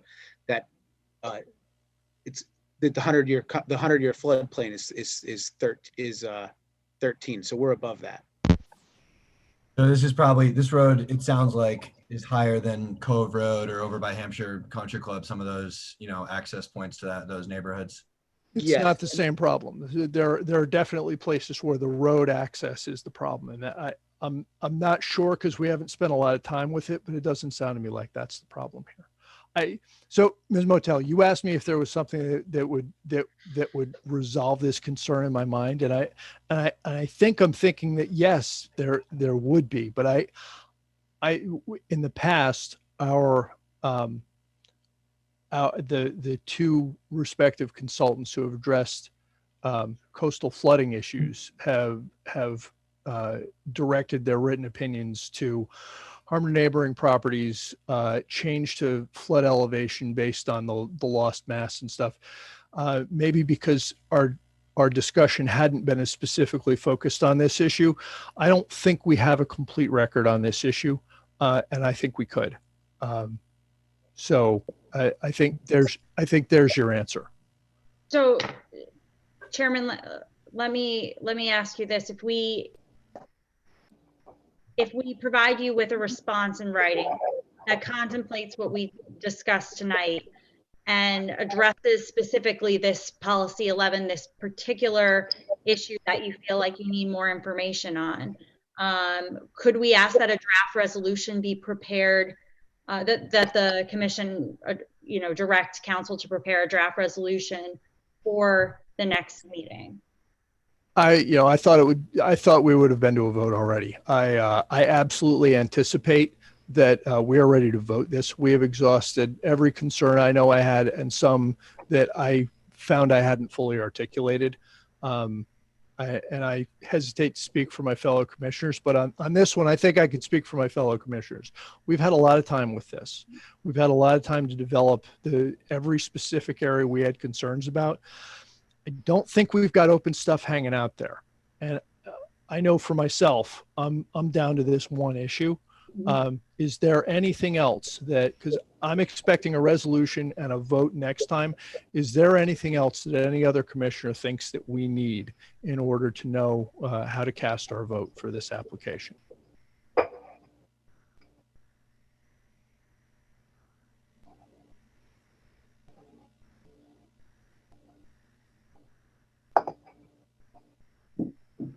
All right, so I'm hearing nothing.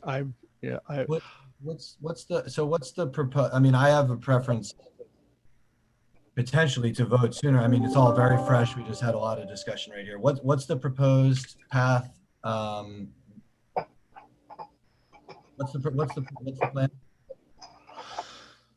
Well, what I'm proposing, look, I'm not going to overrule my fellow commissioners, and if 4 people want to vote tonight, we'll vote tonight. But I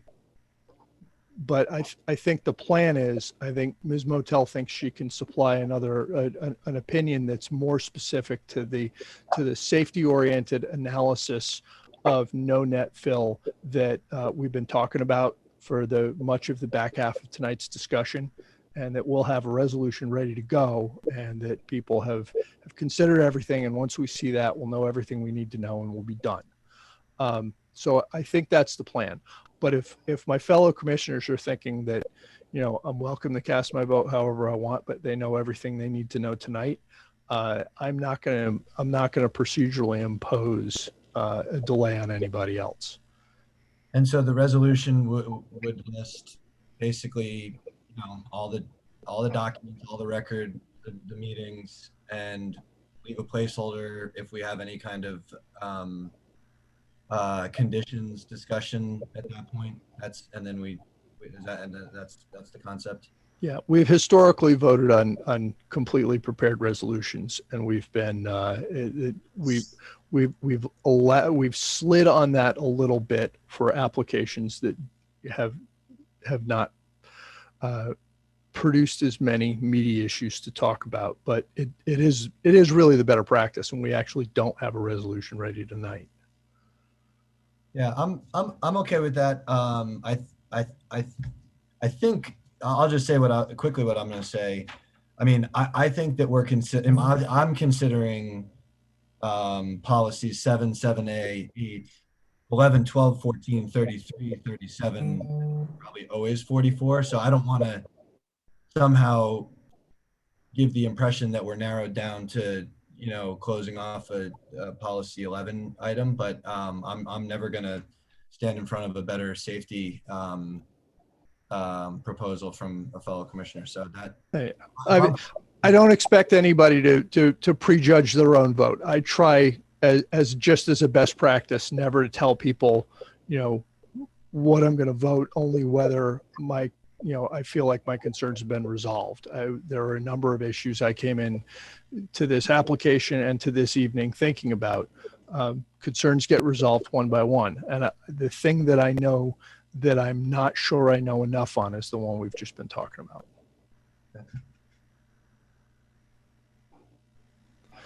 Okay, with no strong opposition, I think that is the plan. I think we will see this applicant one more time on this. Okay, so we will submit a very clear list per your direction, Chairman, and return to you in July for a vote on a resolution that council prepares between now and that meeting. And Ms. Motel, you're a good lawyer. You see this issue. You see what I'm talking about. The function of there may be multiple reasons in the legislative history for the no net fill rule, right? But for our purposes, the interplay of the no net fill rule with 11 and safety is the concern of mine that I don't feel we have a full record on. Not other reasons we like the project. What it is that allows me to review the interplay of no net fill as a prophylactic rule and policy 11 that allows me to say this one is okay, even though generally we apply no net fill as a prophylaxis against danger in floodplains. That's my concern. Okay, understood. If there's nothing else, I just want to really thank the commission for their time tonight and for the thoroughness of review that they're giving this project and this application.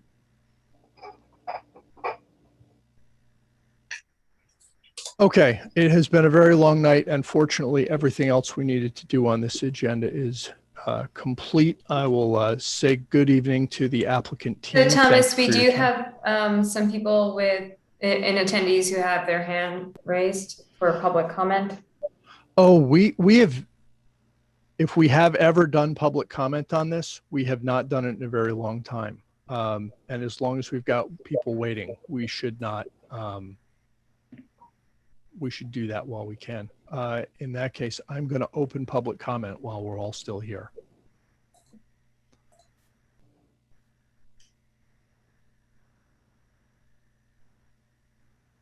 If you could please identify yourself for the record, please.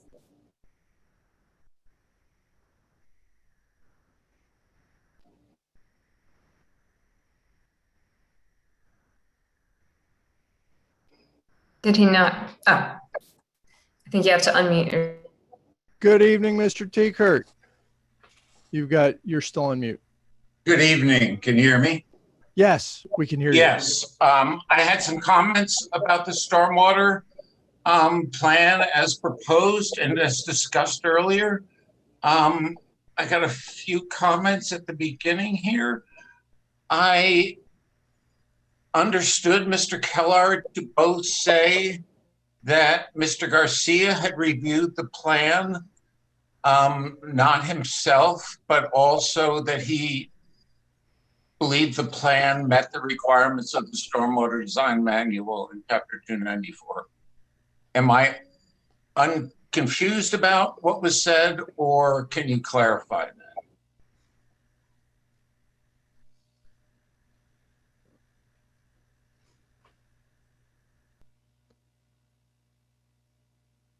Mr.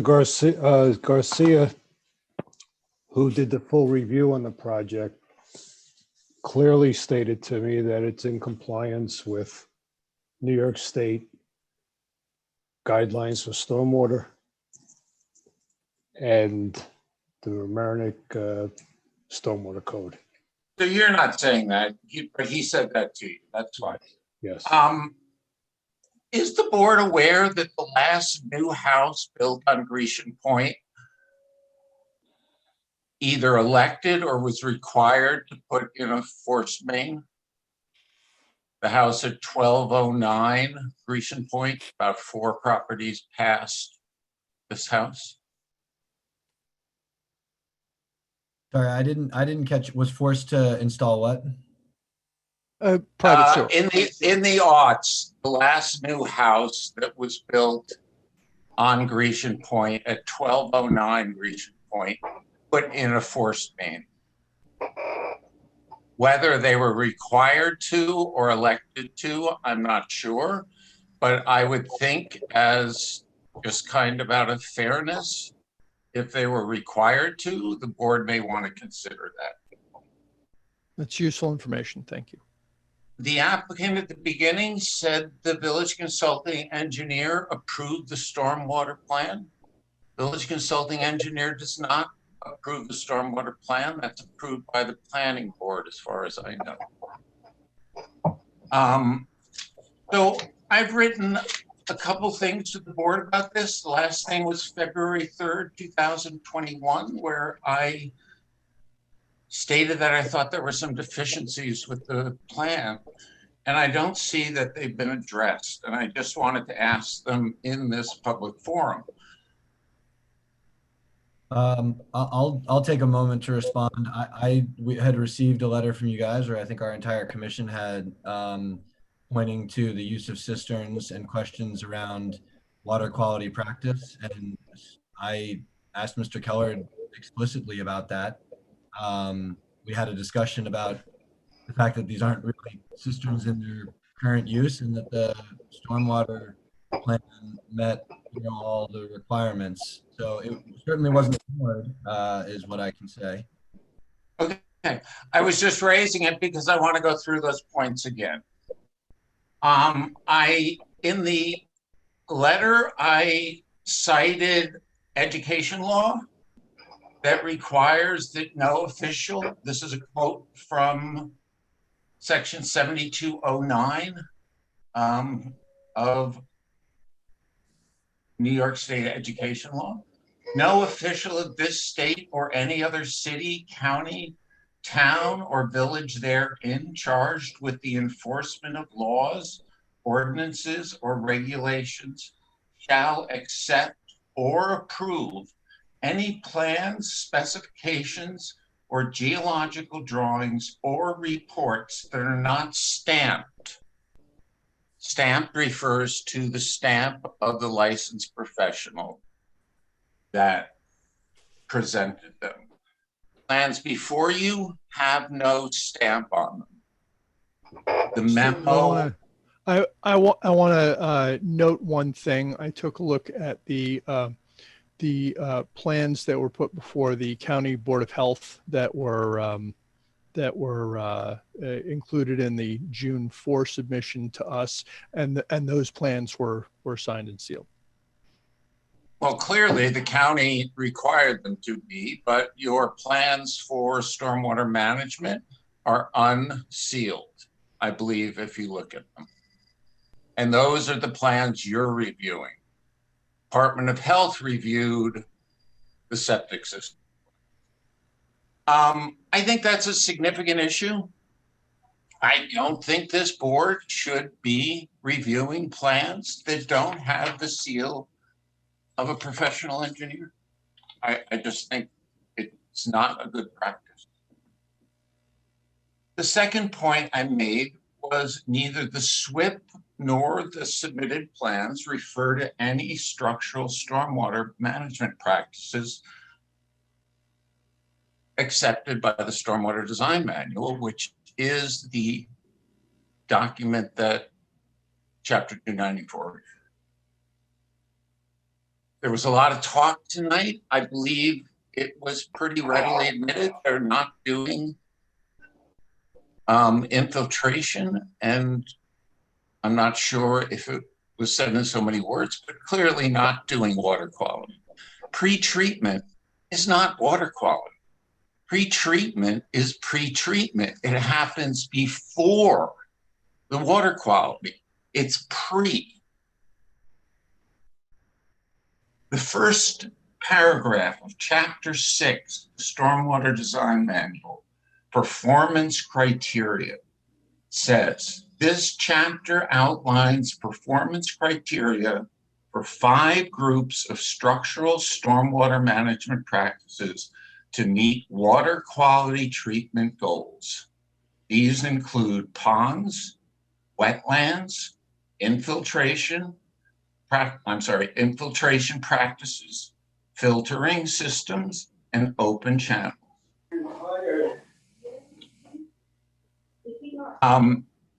This system does, if one of the engineers wants to state which of those accepted practices are being used for water quality on the site, I'd be interested to know.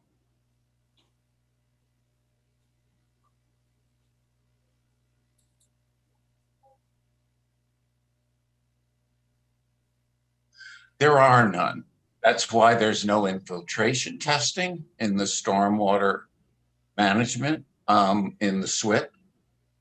There's no infiltration. They're running it into 2 sealed tanks and out through a pipe into the wetlands. That's the stormwater management practice here. It's pretty clear. There is no water quality being performed on the runoff.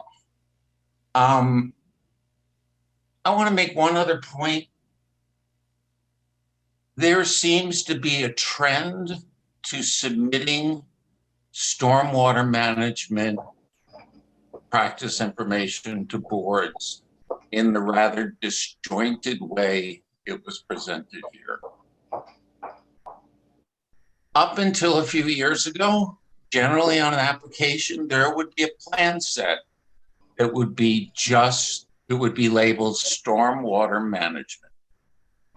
Plans before you have the stormwater management practices on one sheet, you have the elevations on another sheet. So you have to flip back between sheets. There are immense, I believe, minor deficiencies that don't meet the requirements, but you have major deficiencies here. There is no water quality being done unless your licensed professional consultants are going to put their seal on a report to you as Section 7209 says is required, or reports that are not stamped. You shouldn't accept it. Let him put his seal and say this complies with Chapter 294 and the Stormwater Design Manual by extension. So that's all I have to say on that. I'm happy to answer any questions about what I've said, but I'm sorry, one more thing. Chapter 294, 8B, 3J says that the SWIP shall be prepared by a New York State licensed professional engineer, certified professional in erosion and sediment control, or licensed landscape architect, and must be signed by the professional preparing the plan, who shall certify that the design of all stormwater management practices meets the requirements of this chapter. So you should require that too, I believe. I believe requiring both these things would solve a lot of problems with applications like this taking 16 months. You get much more complete, honest applications. Thank you. I hope you get out of here soon. Thanks very much for your comments and for your continued close concern to land use issues in the village, Stuart. Do we have other members of the public?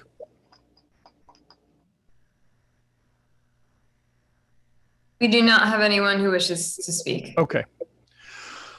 All right, so the public hearing is closed, and in response to those comments, I can't imagine that it's a problem to have to substitute a sealed set of plans.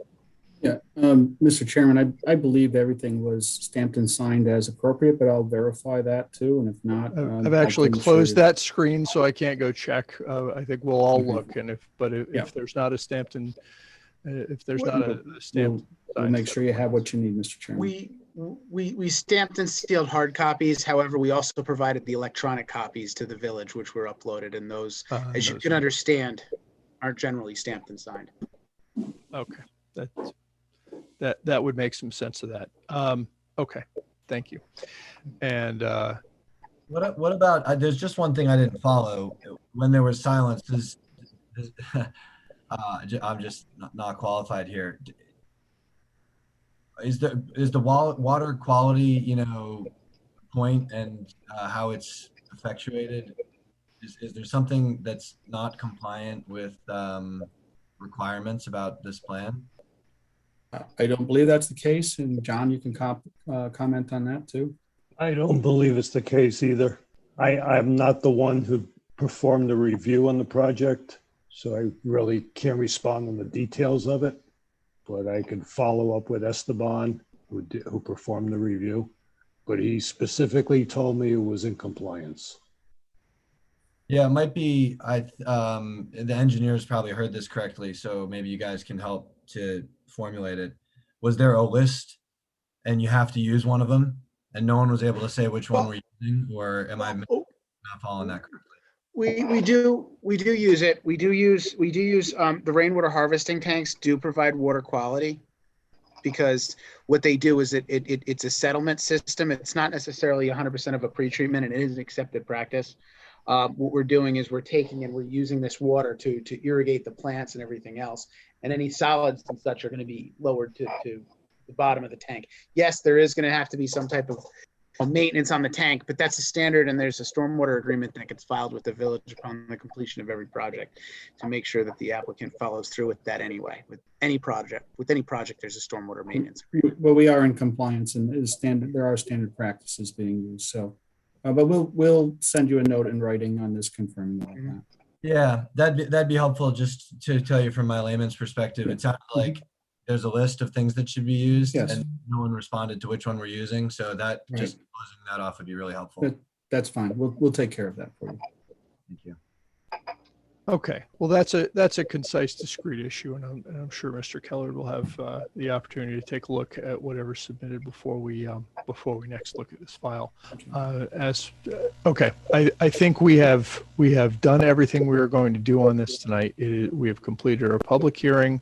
We've had an extensive discussion with the applicant. Our to-do list is one thing for the engineers, one thing for council. And I think with that, we can all go to bed. I'm going to bid the applicant's team a good evening. Thank you to the board. Okay.